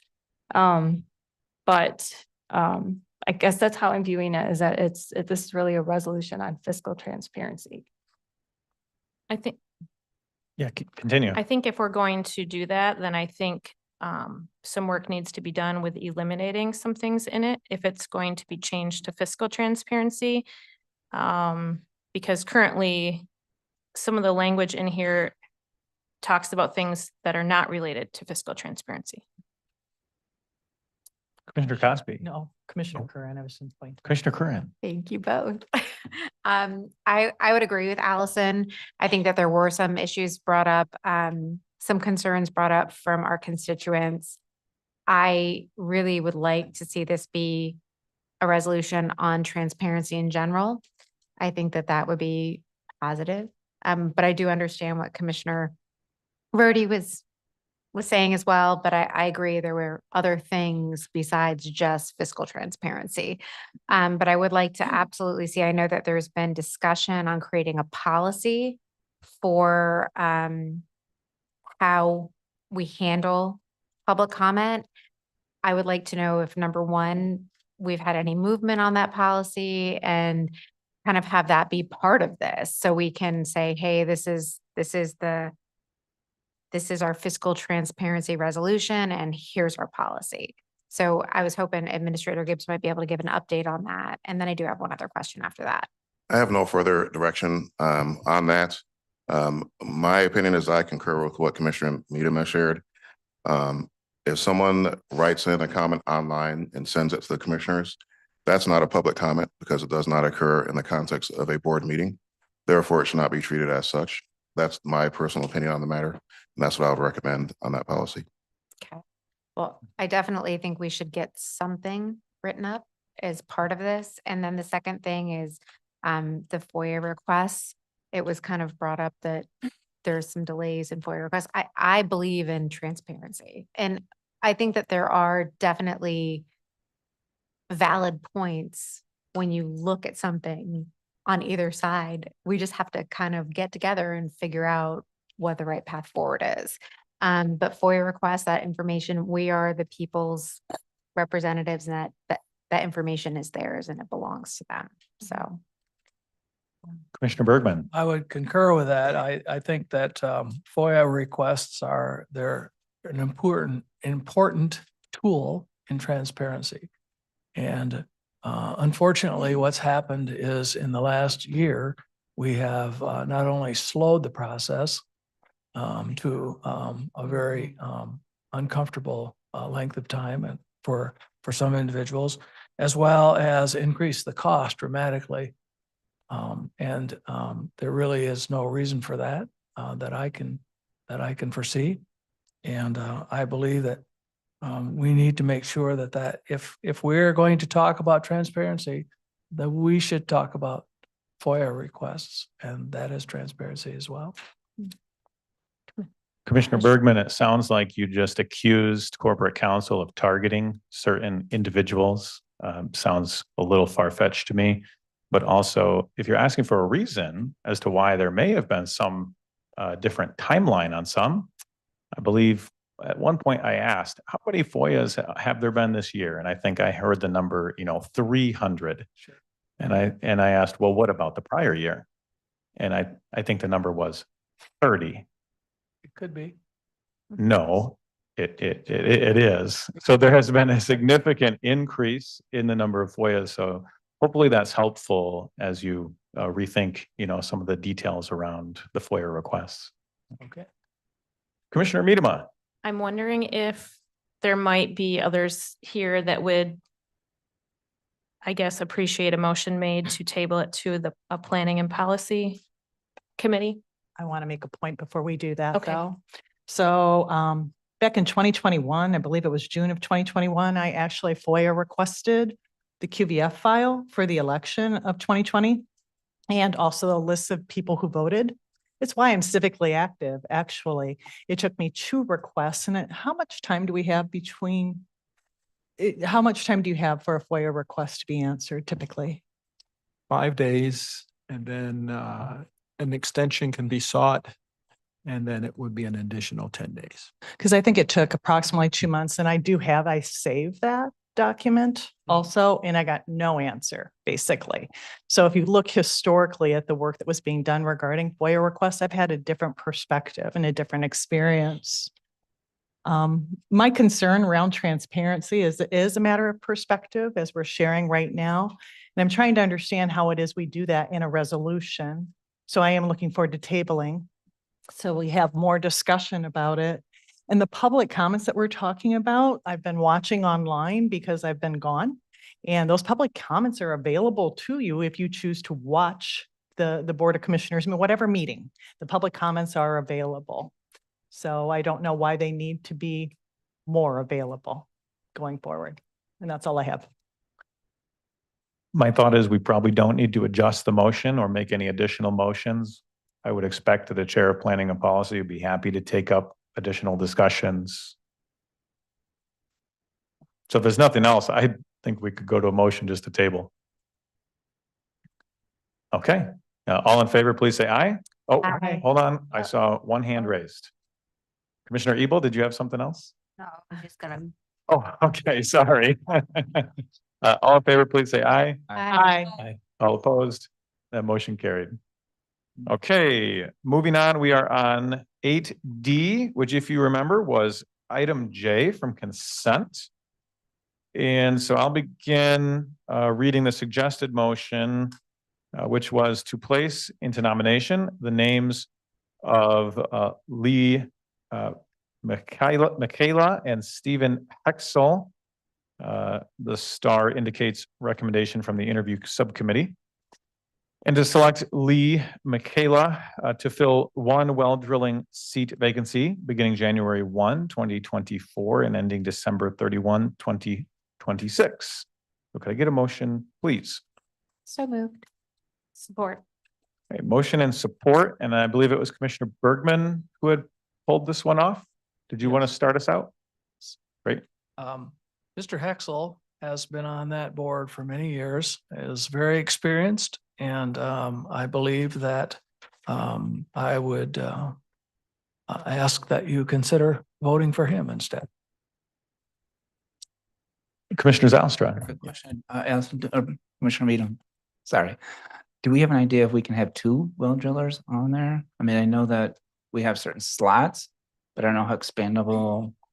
That would be a specific question for probably Paul Sachs, but at this point in time, I believe how the groundwater board is set up, it calls for one to actually sit on the board. Okay. It doesn't mean that someone else's voice isn't important by attending the meetings Right. and providing insight or contacting people and sharing insight. Okay. But currently, how I've seen the board, it's one seat for a well driller. Yeah, And I for think some reason I had thought there were both two people already had there, but great qualities to both of them. So I respect however you vote. all right, thank I you. would say my Appreciate recommendation still remains the Okay. same with Lee Michaela. that. Thank you, appreciate that. Anything additional? And just from memory, Lee has 20 years experience as a well driller. He was concerned about conservation of water in Ottawa County and has noticed in the last 10 years, a decrease in our resources. He had ideas about water conservation, particularly surface water conservation. So the committee did conduct the interviews. And each applicant, like in the past with talent and recruitment, the selection committee made their recommendations. And so that's why we've gone forward with Lee. Thank you. Anything else? Okay, I just want to add some clarity that this motion is to select Lee to fill the well drilling seat. So if you would like to vote, yes, to approve the motion, you're voting for Lee. If you want to vote no and then reconsider, you'd be voting, you'd want to vote no.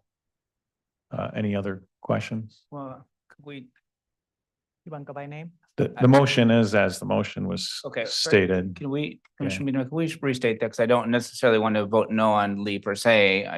I'd hope that there were two spots available. Could think we if you'd like to refashion it just to pick? I'll reread the motion. Yeah, and then if Commissioner Zylstra wants to Yeah. propose a different motion, I think that would be. To place into nomination the names of Lee Michaela and Stephen Hexel, and to select Lee Michaela to fill one well drilling seat vacancy beginning January 1, 2024 and ending December 31, 2026. If I could just modify to say one of the above instead of Lee's name, is that fair? And to vote by by name as we Well, select one of traditionally the do. above by name. You can put by name there if you like. Select. So I think I hear a motion to One of the above by name. adjust this motion to change Lee Mishila to instead say one of the above by name. All right. Thank you very much. Do we have a second? I'll second that. A motion and support. So just to amend the motion to say we're going to vote by name. All in favor, please say aye. Aye. All opposed, that motion carried. Okay, so we're back to the main motion. Any other discussion before we vote by name? Commissioner Belknap. Just a commentary, in just having a year's experience with the groundwater board, and it's a very large board, represents lots of different disciplines.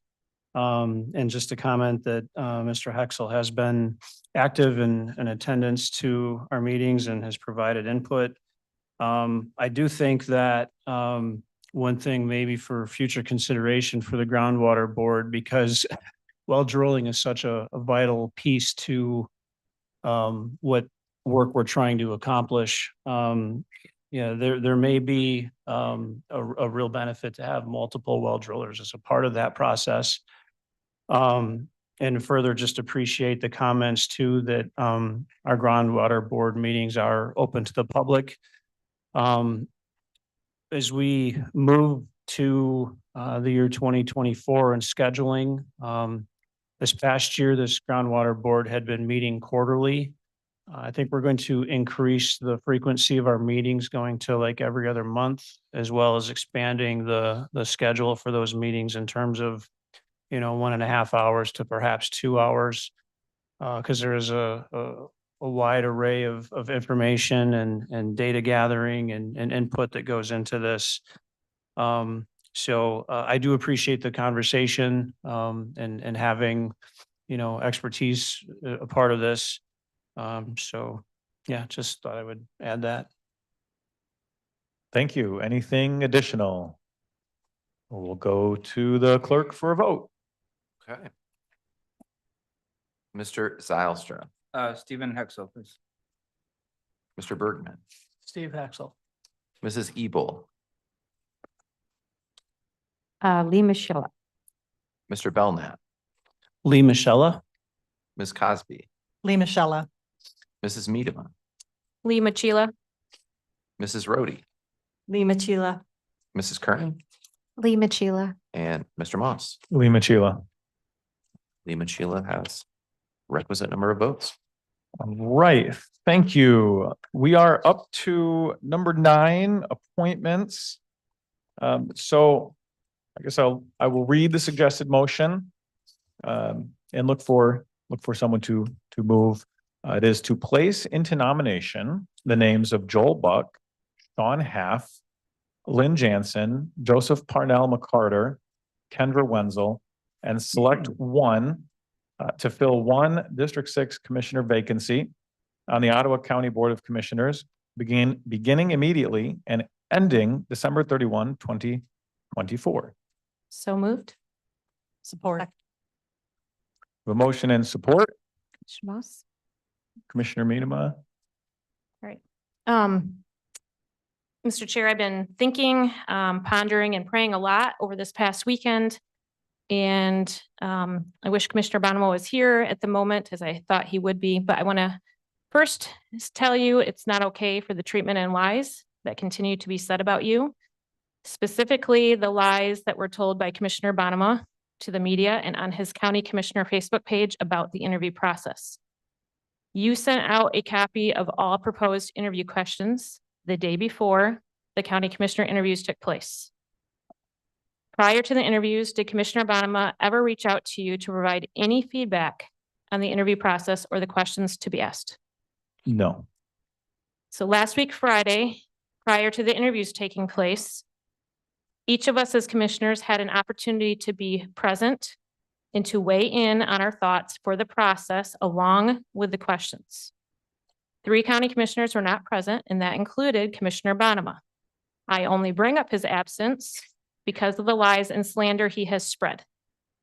One commissioner shared a question about the interview process, Commissioner Curran, and Commissioner Moss explained his reasonings why he would recommend not asking additional questions to certain interviewees. Commissioner Curran responded with, "That's fair." With no other concerns or feedback, we voted on the process as a board, and that process passed unanimously.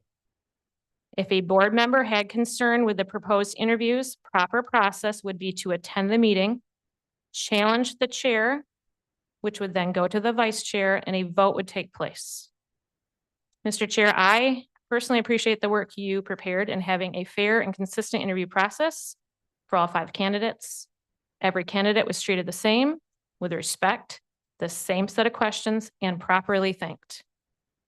I will always personally aim to show respect by actively listening and discussing a variety of county matters by my fellow commissioners.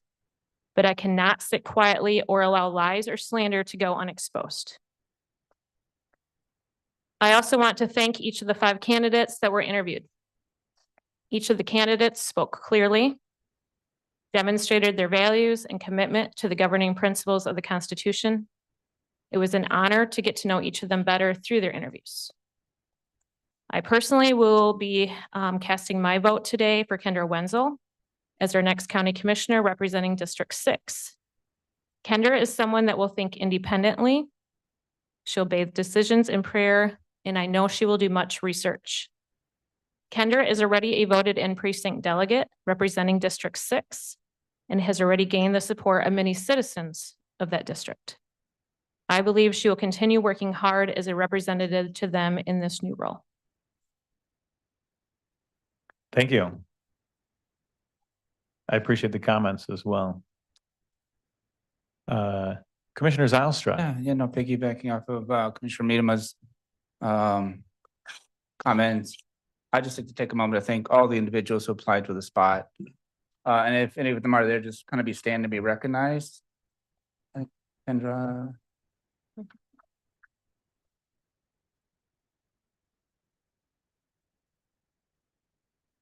I was not able to be here on Friday, and I apologize that work commitments precluded me from being here, but thank you again for your participation in the process. We're all sorry to see Commissioner Terpstra leave, but I'm sure we'll have a very capable replacement for him. So thank you. And I also want to express my appreciation for the fact they came and for the 11 that applied. And I had an appointment with my kid's Hope young man last Friday. And to me, that was more important than being here. So sorry to inform you of that, but that's where I was last Friday. Commissioner Belknap.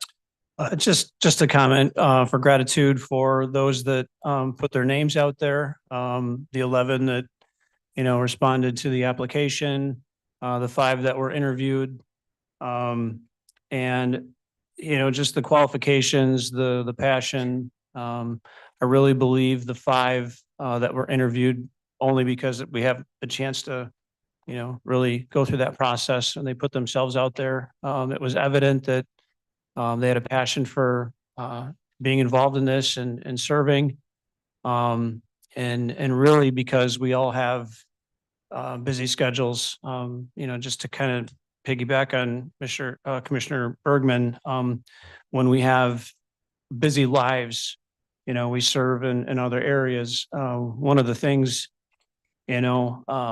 looking back on it, if someone was to tell me as a commissioner, I'd be serving on not just as a board member and attending the board meetings, but, over a dozen different boards, commissions, that type of thing. It requires a very high level of time commitment. And really that time commitment, the one thing for me that kind of separated the applicant, Kendra Wenzel, over the others was her response that, she's going to dedicate, 40 plus hours a week to serve. And part of what I've heard in that interview and talking to others is that Kendra does have a track record of service, and working, as a precinct delegate, doing all those things, connecting with people. And so for me, it's the amount of time that she recognizes to dedicate to this, as well as that engagement with people within, her precinct. And so that's really where I settled. But again, I wanted to thank the 5 that, engaged, came, really showed, their vulnerability, being interviewed in public. That's not an easy thing. I imagine there was a lot of folks at home, doing search of who these people are. So you put yourself out there, and for that, the people of Ottawa County are better, for you folks stepping up. So thank you. Anything additional? Commissioner Rhodey? Yes. So, Commissioner Miedema, I really appreciate your words, and I appreciate your heart for the truth, and that the truth gets put on the record, and I'm thankful for you doing that. I'm also thankful for your work on crafting the questions for our interview process. And so you really do know the truth behind the process that was involved. So thank you for your thought on that. I also will be voting for Kendra. Kendra has already put tremendous investment into our community.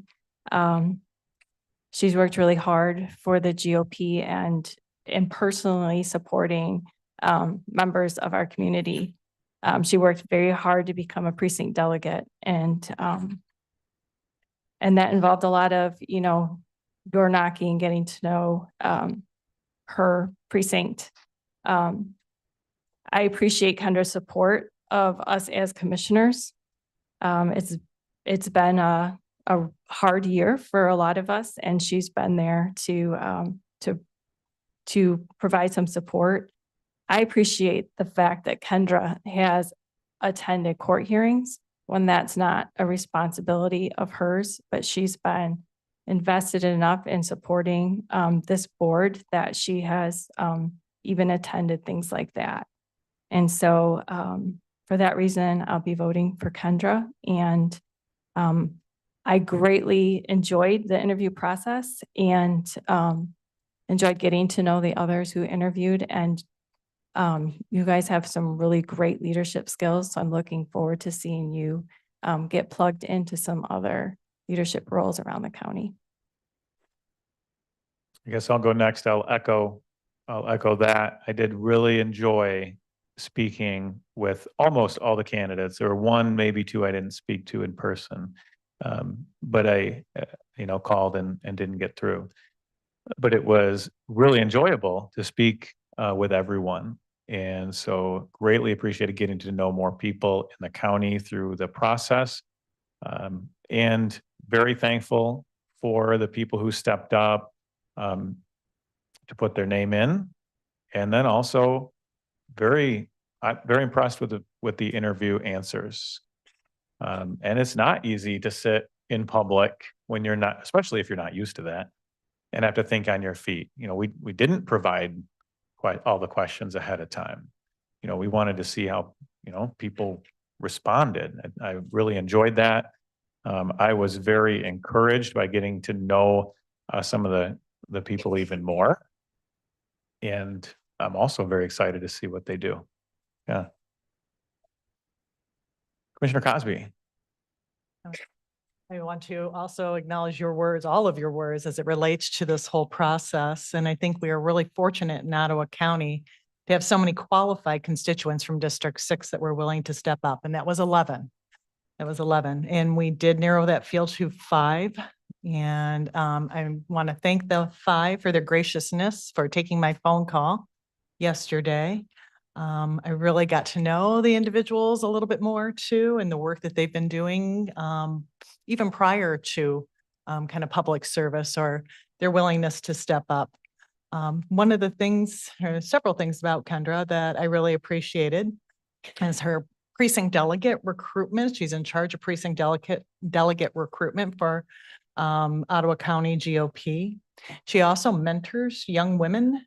And I think that is a wonderful kind of opportunity for people who need a role model.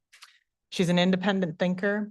And she knows that she's getting dropped in kind of 1 year in with no experience, but I assured her we had no experience as well, and we'd be by her side. And so I just wanted to announce that I will be voting for Kendra Wenzel as well. All right, anything else in addition? Okay, we will go to a vote. Oh, right. So how's the vote? We just names a person as well. we're going to vote by name as is traditionally done. Okay. Yes. All right, Mr. Belknap, Kendra Wenzel. Mrs. Curran, Joseph Parnell McCarter. Ms. Cosby, Kendra Wenzel. Mrs. Rhodey, Kendra Wenzel. Mr. Zylstra, Sean Huff. Mrs. Miedema, Kendra Wenzel. Mrs. Ebel, Kendra Wenzel. Mr. Bergman, Abstain? We actually can't abstain from a vote, Mr. Clerk. Unless you have a conflict. Conflict. But I can abstain, I believe. Board rules will state that you need to state a specific conflict. All right, I will pick Sean Half. and Mr. Moss. Kendra Wenzel. All right, and Kendra Wenzel has received the greatest number of votes. All right. The next item on our agenda is oath of office. So if we could do that, that'd be great. Absolutely.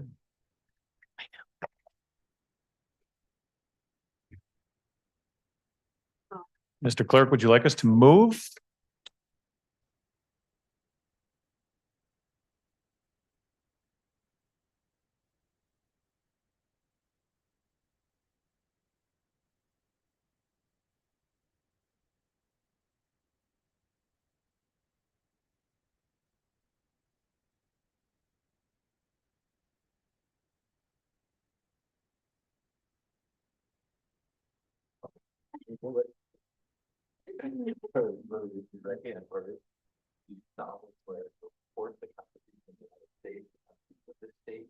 That we will faithfully discharge the office of the duties of the office of Ottawa County Commissioner.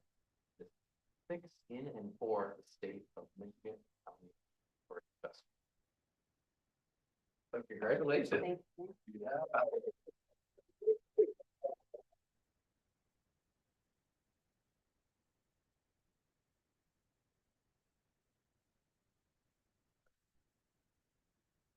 We're done with the report tags.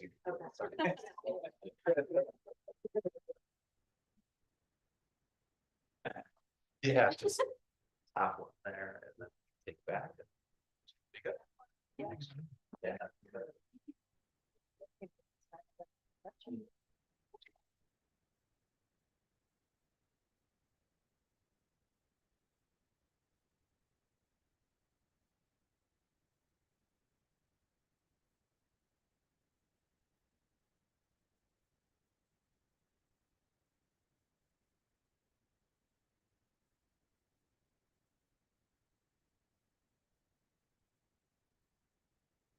Okay, we still have two committee reports coming up.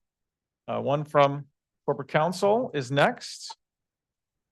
So I guess we will go to Mr. Jack Jordan.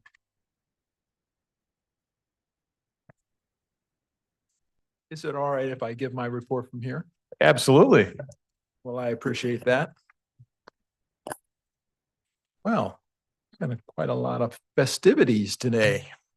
Congratulations, Kendra. Thank you so much. I appreciate it. Yes, I look forward to working with you. Well, thank you. So,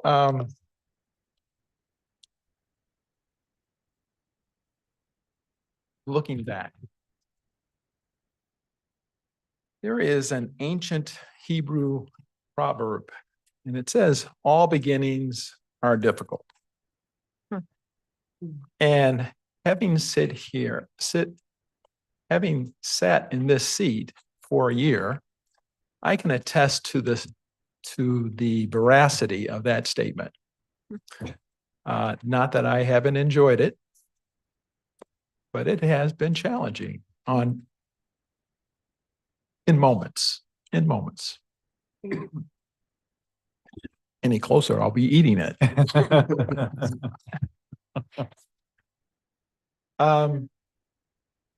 So looking back, it all started January 3rd. And that is when you contracted to hire the Coleman Legal Group. The Coleman Legal Group is comprised of David and Stephen Coleman, myself, and Lene Manera. We also have a paralegal by the name of Joe Townsend. And in the county, we have a legal assistant by Lisa Olson. That's our team. And we have worked very diligently to serve not only the board, but all the departments and staff of the county, as well as all of the citizens of Ottawa County. Now, I've heard a lot of people talk about municipal lawyers and no big deal. Anybody can do that. I beg to differ. Being a municipal lawyer, it's a different animal than any type of law that I have practiced. And I have practiced in a lot of different realms and arenas. You can go to court and you can have your script and you know your case and you can make those arguments. But when you come into this arena, it's a different situation because you don't know where the questions are going to come from. You have no idea maybe what areas will be asked. And we deal with a lot of different issues in this county. One day we might be talking and discussing about solid waste. Very, very glitzy, I can tell you that. And I'm no expert on solid waste, but we have to get up to speed and find out and research a lot of these facets of solid waste. Or there might be something having to do with forfeiture or, well, Justin and I, we worked very closely on the early voting resolution and contracts. And it was delightful because Justin knows a lot about election law. I knew very little, but now I know a lot more. So it's a learning process. It's not only a learning process of being a lawyer, but it's also a learning process to getting to know people and forming relationships. That takes time. And we've been here a year. Now, I'm not from Ottawa County, although I have visited Ottawa County many times, and I love the beauty of Ottawa County. And I also love the people. I love the people. They're so friendly and outgoing. They love their water. Their favorite expression seems to be pound sand. I don't know why.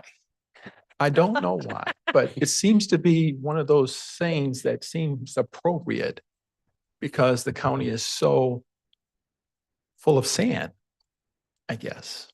But anyway, I'm from Ingham County. That unto itself makes it difficult because it's a different mentality on the east side of the state as opposed to the west side. So there are adjustments. And so when we first got put in this position, there's a transition. There's changes that are made. And we've had to adapt to those changes and the rhythm of the county and getting to know people. I pride myself on being a very relational person. I like meeting new people, and I like forging those relationships because they can help me as I can help them. So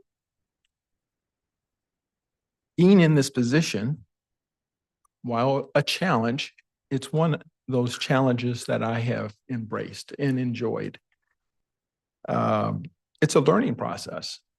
As has been mentioned a number of times from this board, when you first got started on January 3rd, you were learning as well. So we all have been learning together, which is good. So one of the things I want to, in my report, and I'm not going to be lengthy because I've been sitting here every day, every board meeting, every committee meeting. You've had opportunities to hear me speak, ask questions, and I have given you reports all through the year. So this is just a summary. I love the expression that we are a body. Okay, you find that in 1 Corinthians 12. We're a body. And I like using the expression that staying in my lane. Staying in my lane. I'm not a county commissioner, even though I ran for county commissioner. I did not win. I'm a lawyer. I'm corporate counsel. And I stay in that lane because that's where I have been asked to serve. But I don't serve by myself. I've already told you about the people that are part of my team. But we work in conjunction with the county. I don't sit in my office thinking, okay, what do I need to do today independently of everybody else? I await to hear what the board might ask me. I've gotten calls at all hours of the night, believe it or not. I've gotten calls from Sheriff Kempker on a Saturday at 12 o'clock in the morning, believe it or not, to ask questions, to give me information, and I have to respond.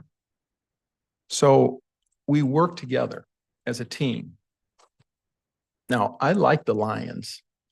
I didn't like them last week because some of the plays that they called, it was a lot of dysfunction. The way you succeed as a team is you work together. And I only know how to work together with people. They come to me and they say, can you help us? Yes, I can help you. So we all need to work together. And we need one another. So during this time, I've worked with you all as a board, individually and corporately. Also worked with all the different department heads, elected officials, on a host of different areas. Just going to name a few, and I know that has come up already today, the dreaded FOIAs. Okay. I don't go out of my way. I mean, first of all, let me just give you a number or a couple of numbers. We have answered anywhere between 350 to 400 FOIAs alone this year. Okay.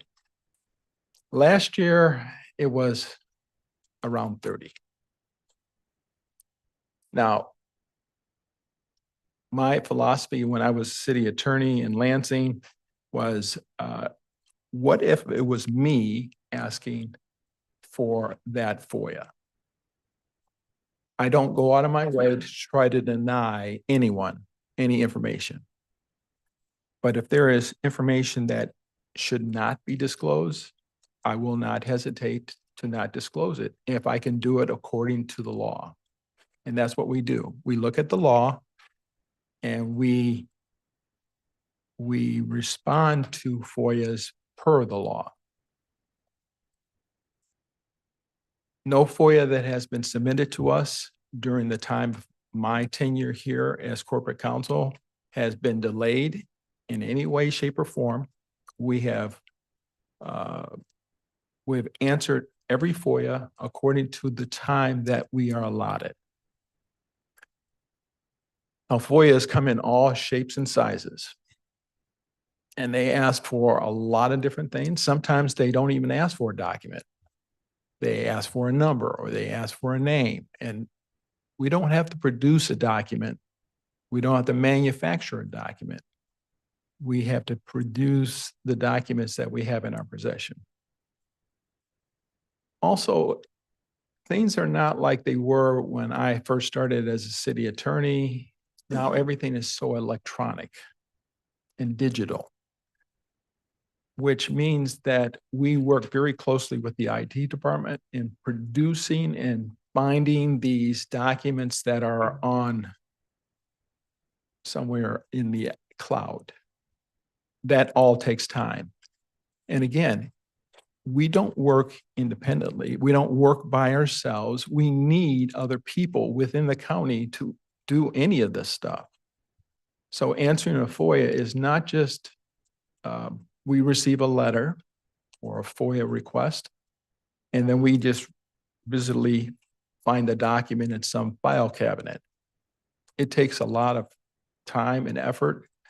Our legal secretary, our legal assistant, Lisa Olson, does a great job of assisting us in being very efficient in how we produce and send out these answers. And we really couldn't do it without her. So I send my appreciation to Lisa if she's listening, and much thanks. So we have worked very diligently to maintain the FOIA process. And that's the other part of this whole thing, is that we have put processes in place. That also takes time. But we want to make sure that we are doing everything the same way for everybody who submits a request. Not something different. We don't discriminate. I don't care what political agenda someone has. If they're making a request, it's a legitimate request, we're going to answer it. And we're going to answer it in a timely manner. So that's one area. The second area is contracts. Now, on display today was 123net, and I can tell you personally, I invested a lot of time. But here again, it's not a situation that I work independently, I work by myself. I need a lot of people to help me to make those things happen. Paul Sachs, other departments, it really doesn't matter. I mean, we work together to do that. Now, these contracts come to us from different sources, and they all have different language, and we have to decipher and read them and review and then edit. And then it goes back and forth. There's negotiations that take place.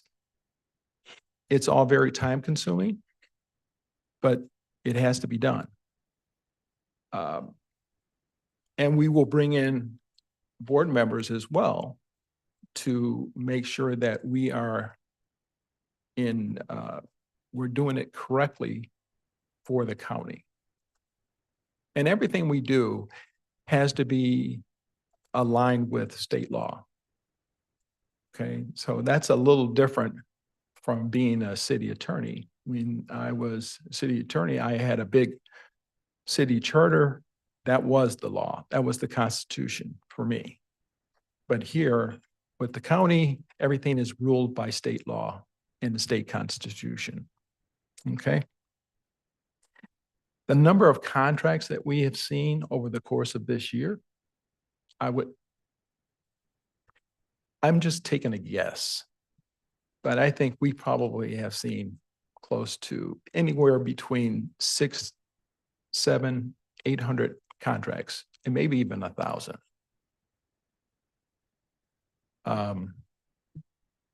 So it takes a great deal of time and collaboration to make that happen. One of the other things that we have been doing during the course of this year is working on processes, again, to streamline the process on how do we get a contract from a department to our office, where we review it and edit it per to make sure that it comports with state law, and then get it through the finance, and then finally to you so you can vote on it. So that takes time. And again, the process, we work very closely with the fiscal and purchasing. I want to also send out a voice of thanks to purchasing, especially Eric Charters. He does a great job in purchasing, and we have fashioned a very, very good relationship with them. So appreciate that. Then we also have done legal opinions on a host of different areas for the county, different departments. It could be the health department. We've done for the community mental health. They all have things going on in them, and we don't know when they were going to come and hit our door, but we attend to them. And we do a lot of legal research. So we spend a lot of time together, and we speak. And like I said, relationships are important. And so I think we forge good relationships with everybody on the board, and I hope to continue that in the next year.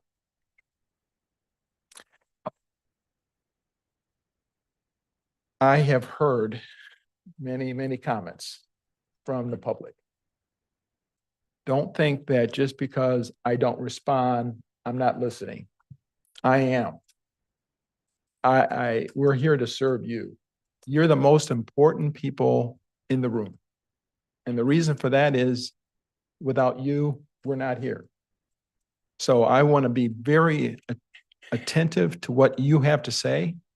And we have received many phone calls, emails from the public, and we have, I think we've done a good job of being responsive to your needs.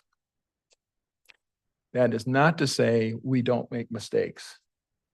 Okay, please. We make a lot of mistakes, but God willing, we learn from them so that we don't repeat them. So I think that's pretty much it. Again, I want to give special thanks to Lene Manera. She's my partner in crime, so to speak, for this last year. Well, for most of the year, we have shared one office. We've sat next to one another. We've shared stories and everything else. She's a very experienced attorney. She has been an attorney for 27 years, and she's very knowledgeable. And it has been a sheer joy to work with her. And I say the same thing about Lisa Olson. I have already mentioned her. We make a very good team together, and it has been enjoyable. And then I also like to thank all of you for your patience, for never, well, I just want to thank you. I have really, really appreciated getting to know all of you. And I hope that that will continue even more so in the new year. Okay. I wish everybody a Merry Christmas and Chag Sameach, which means Happy Hanukkah. And I open it to questions. All right, any questions in this committee report? Otherwise, we'll move to Oh, one next question. one. Commissioner Zalstra. Jack, have you kept a record of your miles on your car yet? What does that look like? I was thinking about that. I know you are. When I started at the beginning of the year, it was in the 30s. Huh? And now I'm hovering towards 70. You have a good relationship with the oil change guy, I imagine. We hope. I'm thinking about maybe a new car. I'm not sure. But yeah, I got new tires already. I hope so too, yeah. And that's another thing that seems to be a common phenomenon when I'm here and I'm getting ready to go home. People will say, Jack, watch for the deer. Watch for the deer. And thank the Lord, I haven't seen any deer except from the far in the field. And I hope it continues that way. So, and also, you know, I think it was you, Doug, who said to me, it was a snowy day. And you asked me, was I going home? And I said, yes. And you made the comment of, well, you know, Ottawa County does have hotels. And I'm not worried about that. All right. So I'm sure they'd be welcome to have you, Jack. So if there's a snowy day, a lot of hotels in Holland. okay. Some in Grand Haven, probably some in Georgetown. So All right. Thank you. And actually, you're more likely to hit a deer in Kent County than Ottawa County. I'm going to avoid It has the highest rate of deer accidents. That's because we train our deer well. Well, Ottawa County is second, so I'm not sure we train them that well. I usually stay on the highway when I'm in Kent County. So That's where they happen. okay. Anything additional? Okay. Thank you, Mr. Jordan. Next. Welcome. Thank you. We are on 11B, Ottawa County Public Defender's Office Annual Report presented by Nicole Dirks. Welcome. Good afternoon. Thank you so much for having me. I'm thrilled to be here and tell you more about my department. But I feel like we all need to just take a deep breath because it means you have to endure another attorney speaking to you. But hopefully this will be something that helps you understand a little bit better how we do what we do and why we do it. I personally, in a presentation, would do better if I had 2 hours rather than 10 minutes, but I have committed to try to keep this to about 10 minutes. And I would love your questions and for this to maybe be a little bit more interactive. I certainly don't intend to read slides to you, but I do have some slides prepared. And welcome, Ms. Wenzel, as well. And thank you to the board for allowing me this opportunity. We have been in existence as the Office of the Public Defender as a county department for 5 years, and our mission statement is stated below. There's a photo of Mr. Gideon. His case embodies why we exist, and it is our mission to represent adults who can't afford an attorneys to the best of our ability to help fulfill the promise made in the 6th Amendment to the U.S. Constitution and guaranteed in Mr. Gideon's case to provide excellent legal representation, regardless of one's ability to afford an attorney. So our department really is composed of passionate people who want to hold government power to account. Our lawyers stand between the prosecutor who has levied charges against a person, and we're kind of like quality control on that power that the government has. We are the only legal services guaranteed by the Constitution. You are not entitled to be prosecuted by your government, but you do have a constitutional right to a vigorous defense, and that's what we provide. In the next slide, I've shared some of our values. My team hears me say entirely too often that teamwork makes the dream work. We really serve in a small but overlooked segment of the population of Ottawa County. And one of the things I just love to highlight is, especially publicly in an opportunity such as this, all the wonderful benevolent organizations in our area that we can refer clients to. We have 2 social workers on staff, and a lot of what they do is helping make that happen. We have someone come to us who has food insecurity, needs clothing. We have a clothing bank to be able to give folks clothes that are appropriate for the weather when they leave the jail. And usually we can give them a phone number or a connection to a service out in the community, because the reality is most of our clients are going to be our neighbors. They're going to be returning to our community despite the charges that have been levied against them. And so we want them to be healthy. I just want to highlight here too, that our office is seen across the state as a leader. The federal system has a bit less independence than the state defender system. And the feds have been recently looking to the Michigan model for providing indigent defense services to help improve their delivery of services. So the federal government is looking to Michigan for guidance, and specifically they've been reaching out to me to help provide some of that guidance. And I'm very grateful to have the opportunity to do that. We also have many folks in our office who are highly talented folks who provide training across the state, our speakers at national conferences, just a really deep bench of talent in our office they're just a pleasure to work with, and really smart people providing great service to our clients. So our Office of the Public Defender has been a success story thus far. If I were in your shoes, I would want to know what's different from last year to this year. I gave you my department's report at the end of January. And since that time, we've entered a new fiscal year, and funding has increased 0% for the local share. So are you getting the exact same service or better for no additional local dollars? One of the ways that our industry measures success is a bit like how schools measure success or the state measures success, like the price you're paying and investing per pupil. We don't have those kind of numbers.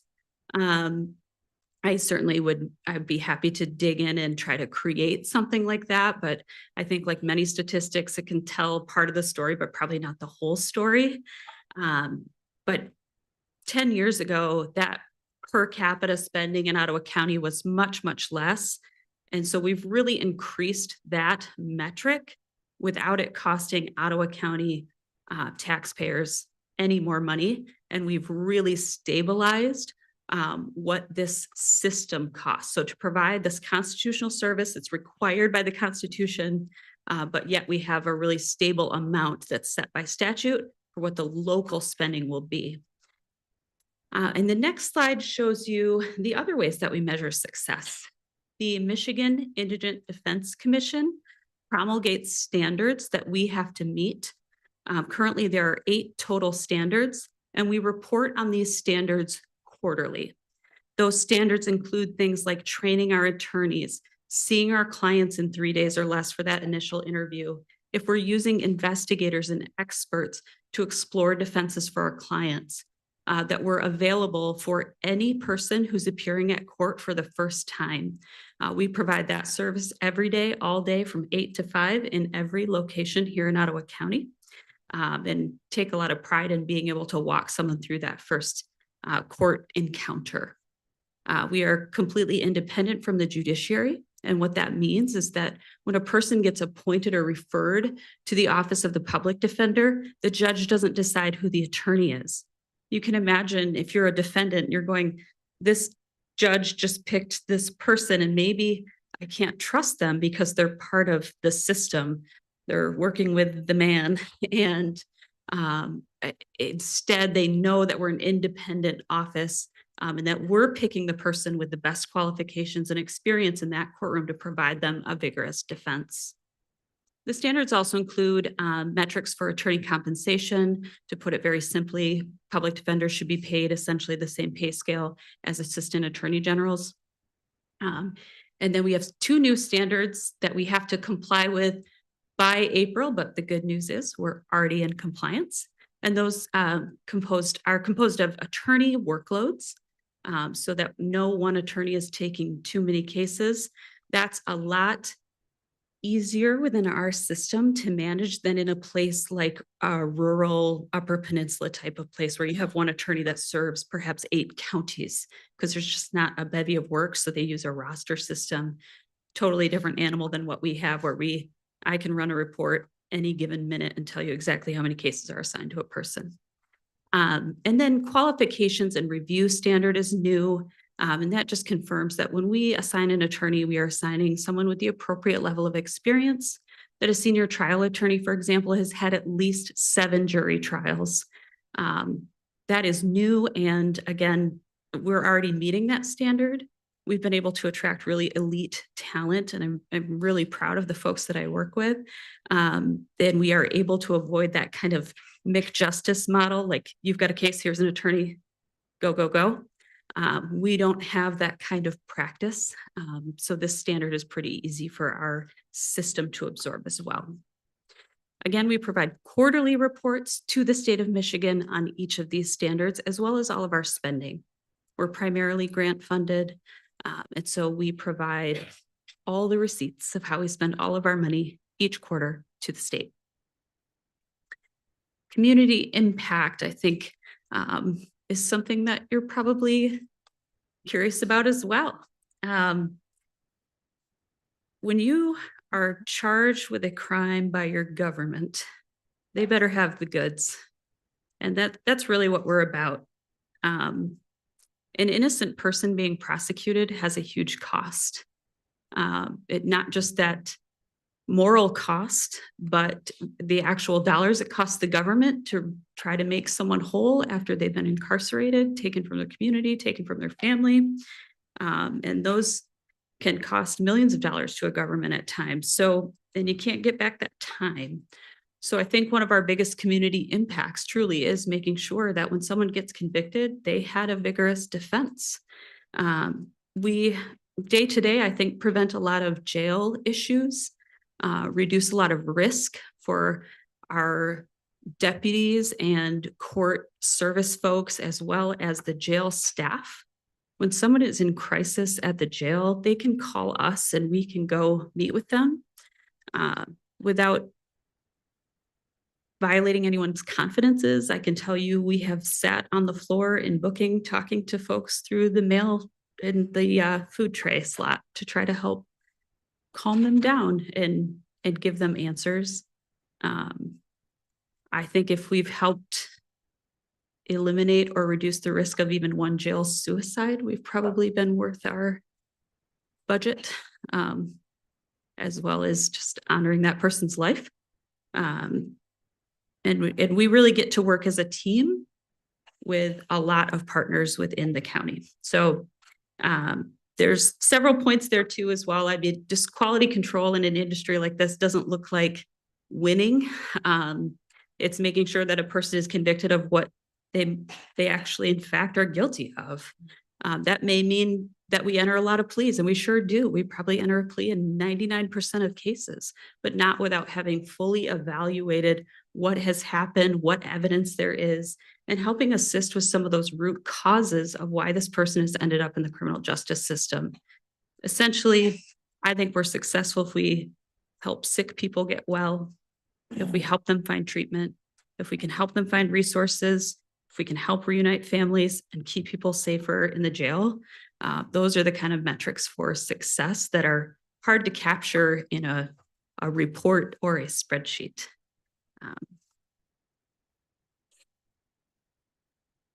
I will give you a few numbers in the next slide. As of December 6th, when I finalized this presentation, we've opened 3,881 cases in 2023. We have a total of 18 attorneys. We have office staff as well as 4 legal assistants, an office coordinator, and a legal clerk, 2 investigators, and 2 social workers in our 2 offices located in Holland and Grand Haven. And a number I'm particularly proud of is we've spent 95% of our budget in fiscal year 23. The reason I think that number matters is we're a little bit under, but when we ask the state or the county taxpayers for money, we do so with credibility because we need it and we use it, but we are not going over budget or being reckless in any way with our spending. And that bears out with that 95% number. Across the state, including in our office especially, we could say indigent pre-conviction appeals are way up. That is another measure for improvement of the service and in this indigent defense space. Before, you might have an attorney who's your trial level attorney, but they're not equipped to take you up to the Court of Appeals or beyond. We are capable of doing that and have been, and we have the stats to show that that's a really improved effort on behalf of criminal defendants.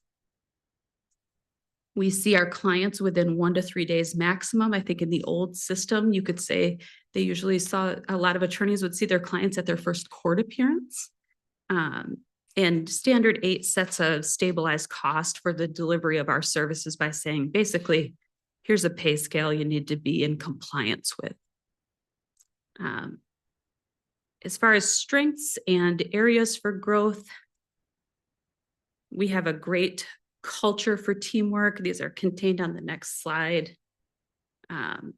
Just a lot of appetite for learning and a lot of opportunities for growth. Our team has been attractive to other lawyers. We've been able to keep our talent and find new folks as needed as we've grown, and we've had very little turnover. We are running out of physical space, and I think you're probably hearing that a lot from a lot of departments, but we really are kind of bursting at the seams, and not because we have really cushy digs.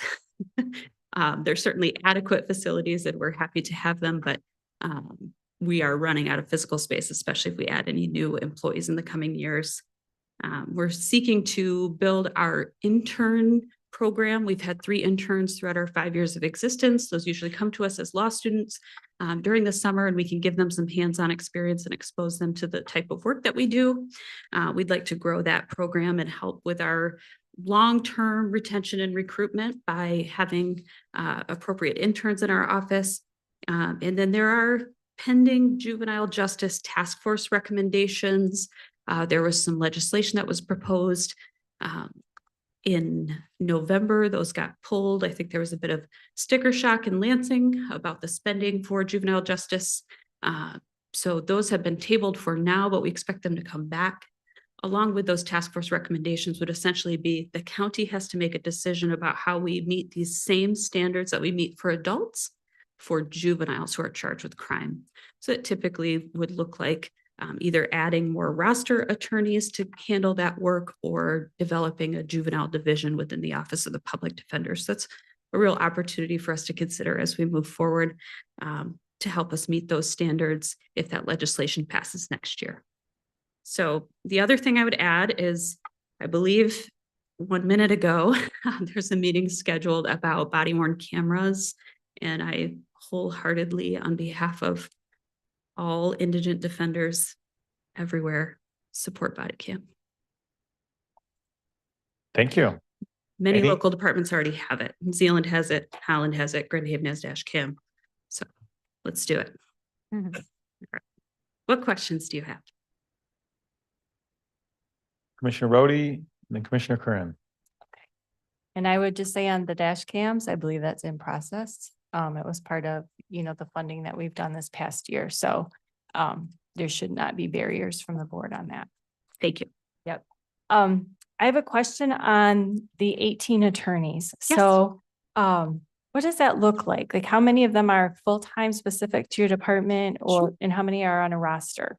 So we have 18 attorneys, all of whom are full-time, including me. Okay. I have a very limited caseload. And then I have a first assistant who again has a fairly limited caseload and helps with the other kind of 50% of administration. I do 100% administration plus cases from time to time. So we work in court service teams. So we have 18 FTE employee attorneys. We have 4 district courts, 2 judges in Holland, 1 in Grand Haven, 1 in Hudsonville. And so we have 4 court service teams. 1 is a senior trial attorney assigned to each team. Then we have an APD 2, which is kind of a mid-level. They do some misdemeanors, some felonies. And then we have 2 APD 1s assigned to each court service team. And they handle primarily misdemeanors, which are really high volume, and then arraignment duties as well. Okay. We have a conflict roster of attorneys as well who are not employees, but they are folks that we pay to provide service to indigent defendants when we have a conflict of interest. The number of those attorneys is around a dozen. Some take more cases than others in a year, but they're not employees. We don't provide space or anything like that. They send us an invoice and we make the payment. Okay.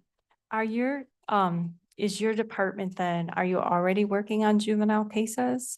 No, the only Okay. juveniles we represent are folks who have been waived up as an adult or are automatic waiver cases. So they're charged with a life offense that under the law says this juvenile may be treated like an adult, or the facts are such that the court conducts a hearing for that juvenile and says this person should be treated as an adult.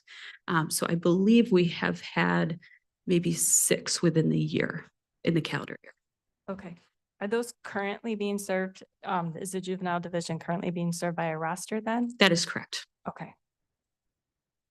So what kind of, if that legislation does go through, what kind of growth are you looking at happening if you're taking on juvenile? So we've been gathering information about that. So I don't have an exact answer for you today if we'd require, 3 attorneys plus 2 staff or something like that. I don't know that I could give you that kind of detail at this point. We have some space coming at the new Family Justice Center, which is warmly welcomed. Our space will be equal to what is available for the prosecutor's office, but it's not office space, if that makes sense. And so we would require some space out at Fillmore. We've been engaged in those discussions of basically how to divvy up the vacated probate court space among the varying interested groups who would like a footprint in that facility.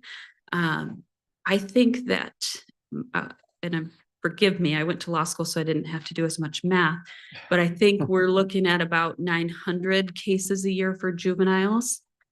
So with the current caseload standards, depending on the nature of those charges, we would use those numbers to crank out how many attorneys would be requested.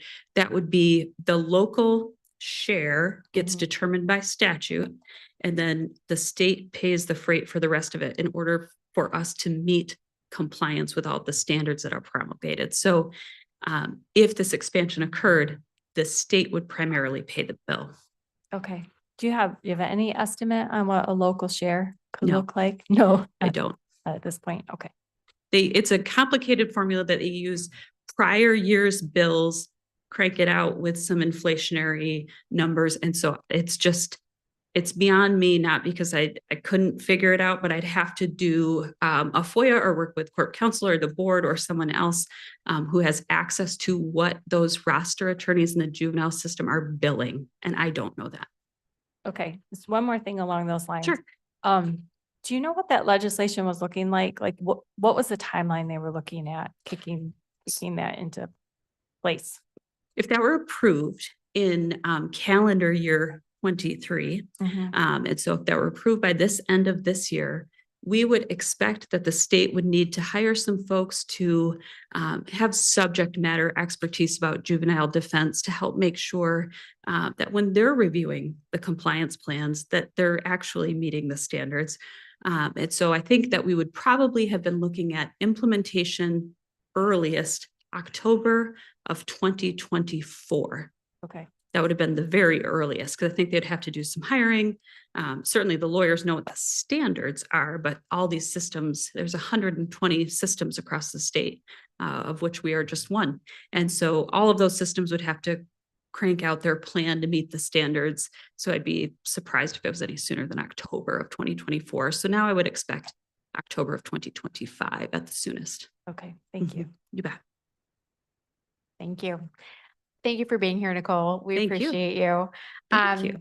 I had the great opportunity to come and meet with you prior to taking office at the end of 22.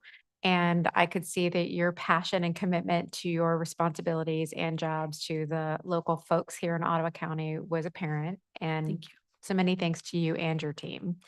If you could just remind me, I know that part of the payment for your division is covered by the state and part of it's covered by the local, the county. So if you could just real quick overview of your numbers for the public, I think that would be positive. And then I've got a couple more questions. Sure. Thanks. So for fiscal year 2024, which started October 1st of 2023, the total amount that the local share is paying is $950,779.61.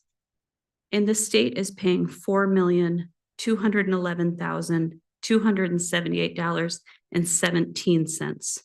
That is a 13% increase year over year. So in FY22 to FY23, we had a 13% increase, 0% of which came from local taxpayer funding. And is primarily a reflection of some increased wages as a result of the standards stabilizing attorney pay. Great. Thank you. And then my other question is I want to say it was roughly about 3,800 cases that your team has handled this year. Correct. And you might have to get back to me, but out of the 3,800 cases, how many of those did you plead out, like a percentage wise? How many were tried and convicted, and how many were you able to they weren't convicted? Sure. In the past 2 calendar years, I think the circuit court and the district court administrators would tell you we've tried more cases than have ever been tried in Ottawa County history. And we're still pleading about 99% of cases. They're getting resolved is probably a better way to say that. Okay. 99% of cases are being resolved without a trial. That is typical. We try cases when they need to be and for the right reasons. For a variety of also very good reasons, it makes sense to resolve cases, and a fair amount of them get dismissed as well. So 99% of cases are resolved without a trial. Okay. And what are they typically like of the 99 that are resolved? What are usually kind of the outcomes if you could kind of put it into buckets? Yeah. You might have to get back to me. It's okay. So, well, it's one of those things that's I'd be so happy to answer it, but it's a very long answer. So I'd be happy to, but I think that maybe for your purposes, you would love to hear like how many people were prison bound versus had a community-based sentence, local jail sentence, or returned to the community on probation with some sort of oversight from the court. Yes. Our circuit court prison commitment rate hovers around 20%, Okay. Which is above the state average. Okay. And I would be more than happy to provide you with many, many more details, and I certainly can, but I recognize you have a lot of business to get to today and already have taken care of a lot of things earlier. So Yes. Thank you. You bet. Okay, thank you, Just Commissioner wanted to Cosby.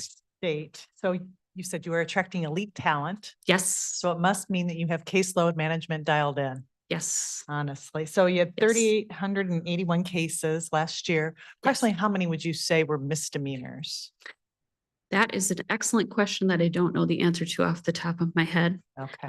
The reason for that is I anticipated this question, but when in our case management system, we crank out a report that's over 120 pages long that lists every case. So I'd have to go through manually and look at the case caption and tell you ultimately how many were misdemeanors.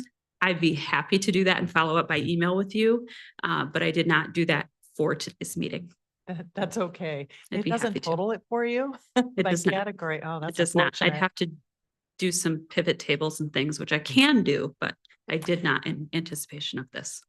Another thing, just a recommendation, or I don't know if it's possible in the courts, but we use in health systems, we would use like a hoteling kind of service for specialty physicians to come into practices, for instance, and rent space from us, basically, and kind of do it through finances, but I don't know if there's opportunity for shared space. So there's a couple reasons so we use some hoteling space for our own attorneys because, for instance, on Mondays when we have a circuit court docket, the lion's share of our team needs to be in Grand Haven at the circuit court. So we have hoteling space within our own offices to have somewhere for folks to have a meaningful workspace. But the confidential nature of our work would not allow us to have someone come in. We quite frankly don't have any physical space to put someone in our area, but for confidentiality reasons, we would not even want the optics of we let someone else who's not on our team in our office space. It's just too much risk. Yeah. If we had bigger physical space, I totally understand the concept. But I Sounds like don't you're think it's familiar feasible. with it. Yeah. Yes. Okay. Thank I you. used to work for one of the largest law firms in the state, so I have some experience with those kinds of things. Yeah. If we'd go do depositions, for instance, at another law firm or something like that, we would use space or have arrangements for those kinds of things.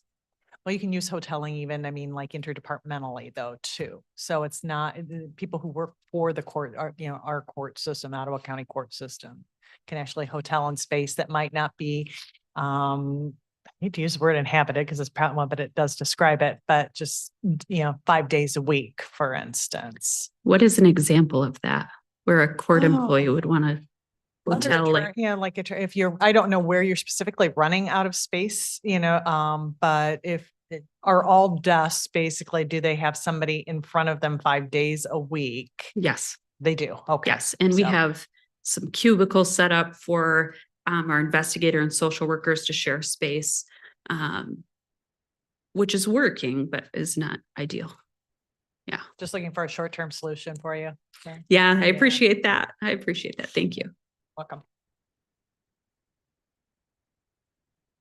Mr. Bell. Thank you for being here, Nicole. I may have asked this question when you presented back in January, but I'm just curious about trends, substance abuse. The 38 or almost 3,900 cases. How much of those are revolving around, illicit drugs and, substance abuse? Is that still kind of the primary challenge that we face? I think the primary challenge we face with felonies in Ottawa County, and there's plenty of data to support this, is kind of one of the number one felonies that's being charged and litigated in Ottawa County is resisting and opposing a police officer. That's a 2-year maximum possible penalty. So it's considered for criminal procedure purposes to be a felony. And a lot of times that's someone acting up because they are unwell. Just to put it quite simply, that's the case we see the most. That's the felony we see the most. That's what's getting charged every time if someone is giving a law enforcement officer a hard time. That more than, as far as drugs go, the prosecutor would tell you they're charging lots of meth cases. That would be a primary drug of choice that they're seeing in the system. So of course, that's what we're contending with as well. And I would just note too, that's not when an officer gets hurt. An R&O has an enhanced penalty if a deputy gets hurt. That's a 4-year. And I'm talking about the 2-year, just you tensed up when they try to put the handcuffs on you because you're agitated. They're getting charged. So, I would love, again, I don't want to take up all of your afternoon, but I'd love to talk to you about recovery court and sobriety treatment court and 1090 mental health court and all of these wonderful ways we try to give community-based sentences that treat these underlying causes of criminality rather than locking people up for a short period of time, disrupting everything in their life and then expecting them to be better. That just doesn't work. And we have a lot of wonderful collaborative solutions, which I know you've received a lot of information and presentations about, so I will refrain from going there. But they work and they change lives. All right. Well, thank you, Nicole. Really appreciate it. Thank you. My team's gonna be really proud I didn't cry talking about what we You- do you and that did we get to do excellent. this together. So thank you so much for your time. Thank you. Thank you, Nicole.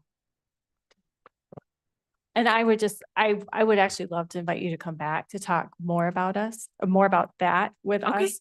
And so maybe we could even do it at an HHS meeting Be happy to. and, okay, Reach That'd out be to me great. anytime. I'm happy to follow up. okay. Thank you. Thank you. All right. Well, we are on 12A and we have closed session to discuss union negotiations. So I will read the suggested motion, which is to go into closed session for the purpose of strategy and negotiation sessions connected with the negotiation of a collective bargaining agreement pursuant to OMA Section 8C.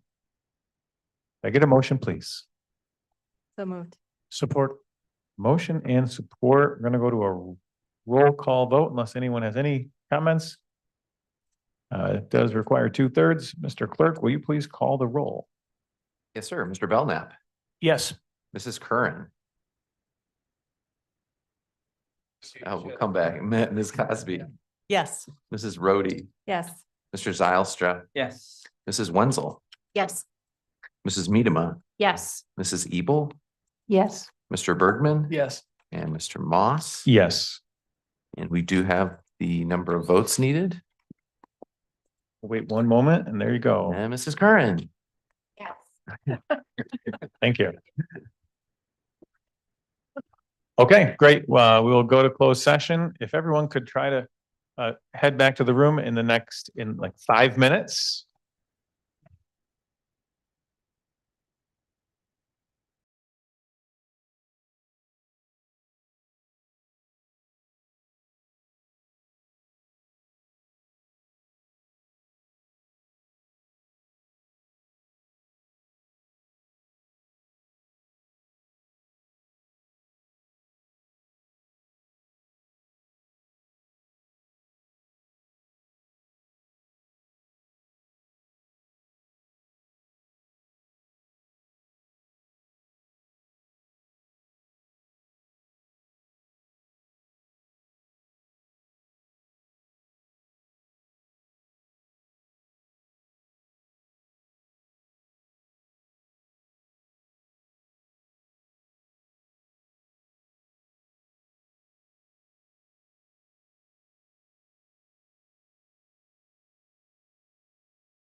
We do have a motion suggested here, so I will read it and look to see if someone will move.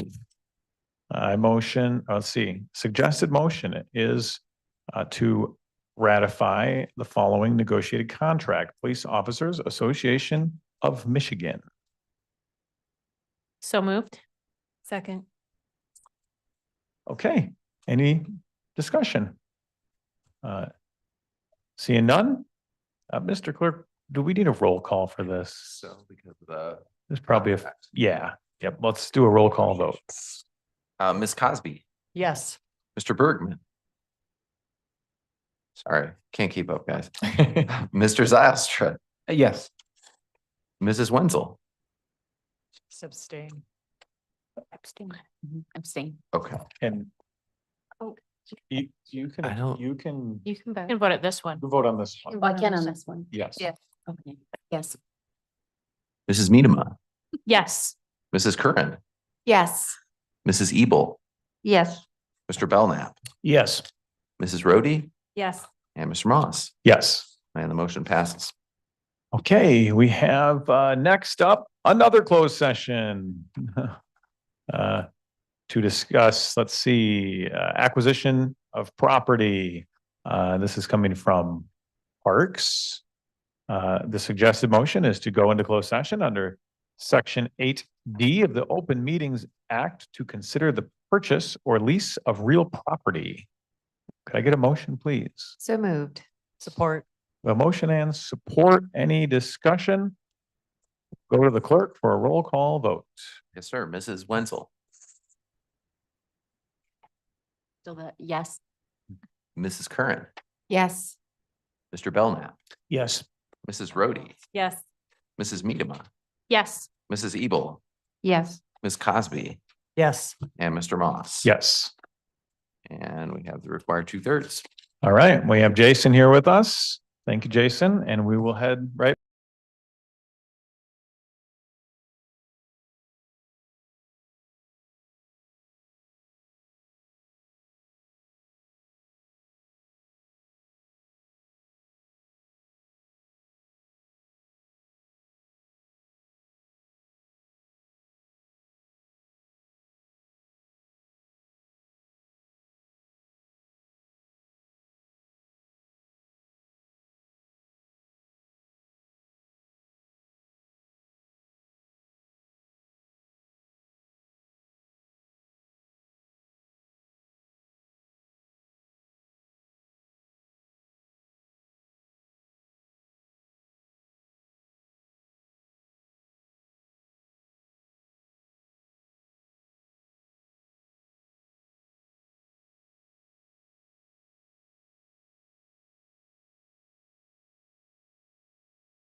Okay, we're back. Just like to thank everybody, a quick closed session, and just for the public's knowledge, it might be helpful to know, sometimes the board will go into closed session.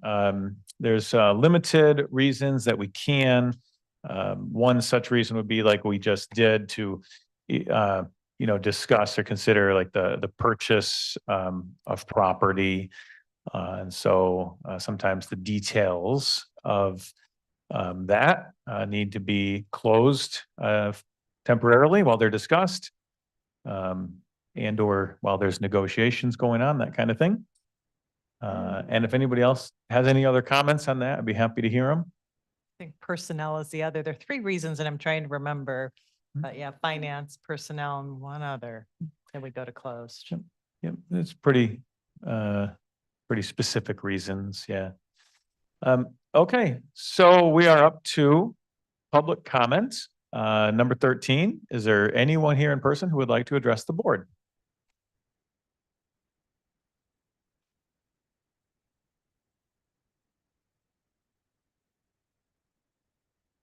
Mr. Chair, this is Lynn Jansen from District 6. First, I want to thank you and the board for a very fair process. I wanted to let you know that several commissioners reached out privately, asked me engaging questions, and everyone had the opportunity to do that. I appreciate the ones who did. The ones who did, I didn't know as well as some of the other commissioners, so it was great getting to know some of you. Secondly, and most importantly, congratulations, Kendra. Real proud of you.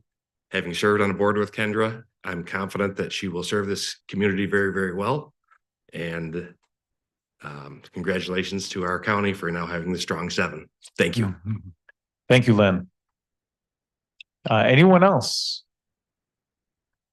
Do we have anyone online?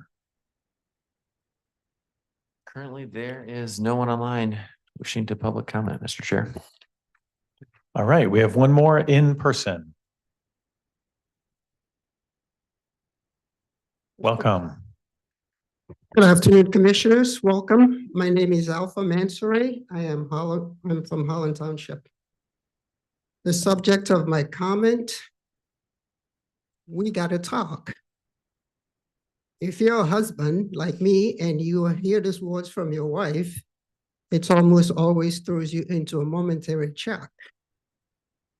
And it's the annual review, the health checkup on the relationship, the state of the union of our marriage.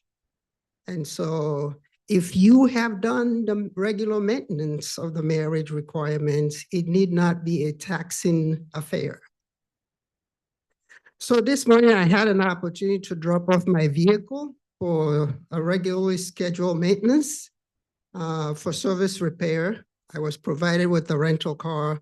I proceeded to plug in my phone into the new car, and splash across the dashboard was the message on the dashboard was, do you trust this device? And instantaneously, this never experienced unfamiliar car has access to my photos, videos, contacts, text messages, and the history of the last 5 phone calls that I've made. Just as quickly as I had appeared, I hit do not trust. This is, if this story is a reference, it's a satirical allegory on the leadership, your leadership as it started this year, January 3rd. If I can be honest, the state of our county, state of the union of our county is a mess. And this is a picture of just a bad leadership compared to the ones before it. From day one, you took unprecedented decisions that we as a county never asked for, and you brought up and decided for us that this is, you know best, you know how it should be, and that's how it is. That's basically the arrogance and the pride that you displayed. Needless to say, we are more divided, more, there is no sense of unity, and it's just created a whole lot of chaos. So the lesson here is, I don't trust you. in terms of the OI contingency.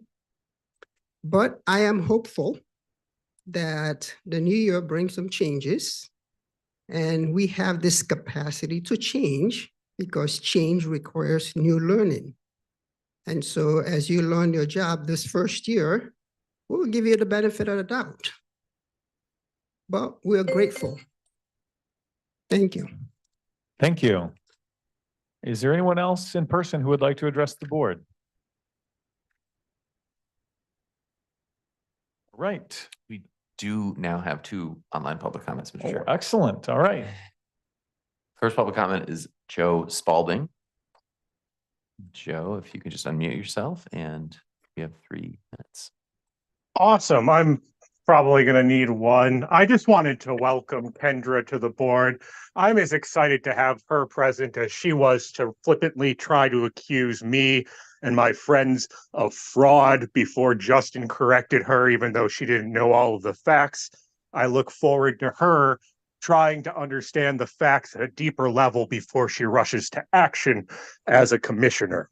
It would be so awesome if she could do that. And that's all I've got to say. Thank you.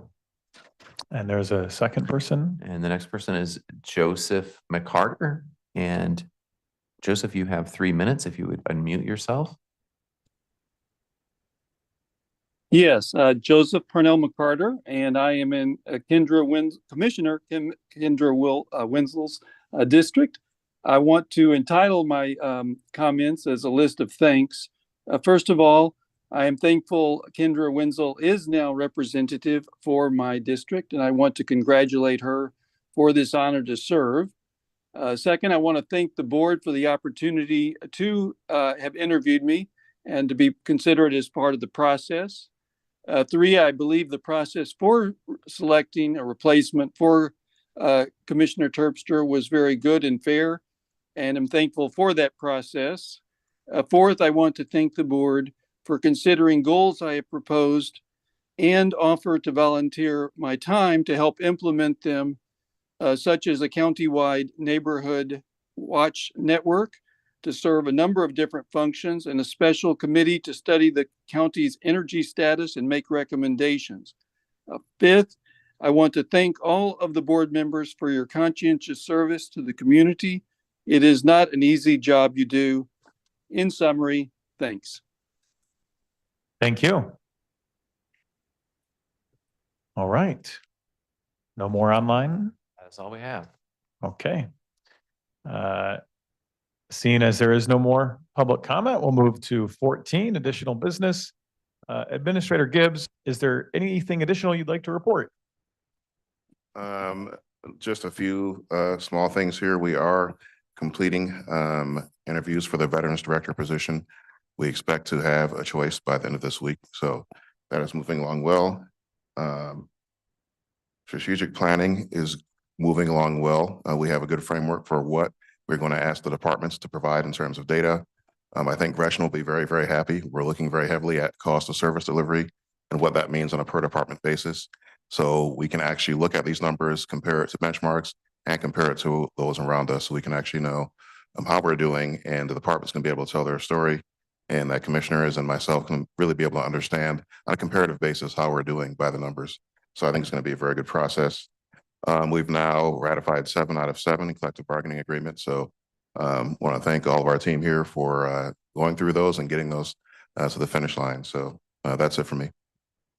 All right. Thank you very much. Any questions before we go to our last item? Okay. All right. So also in additional business, we have appointments for the Housing Commission.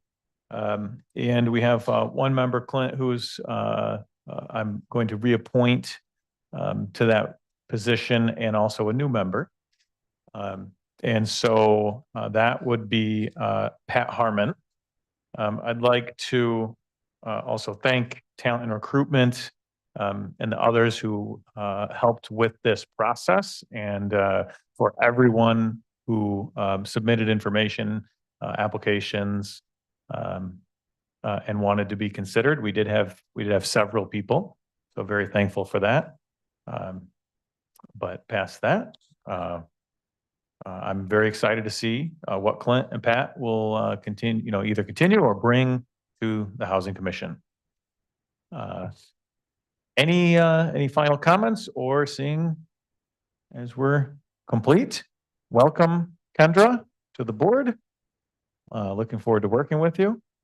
And with that, we are adjourned.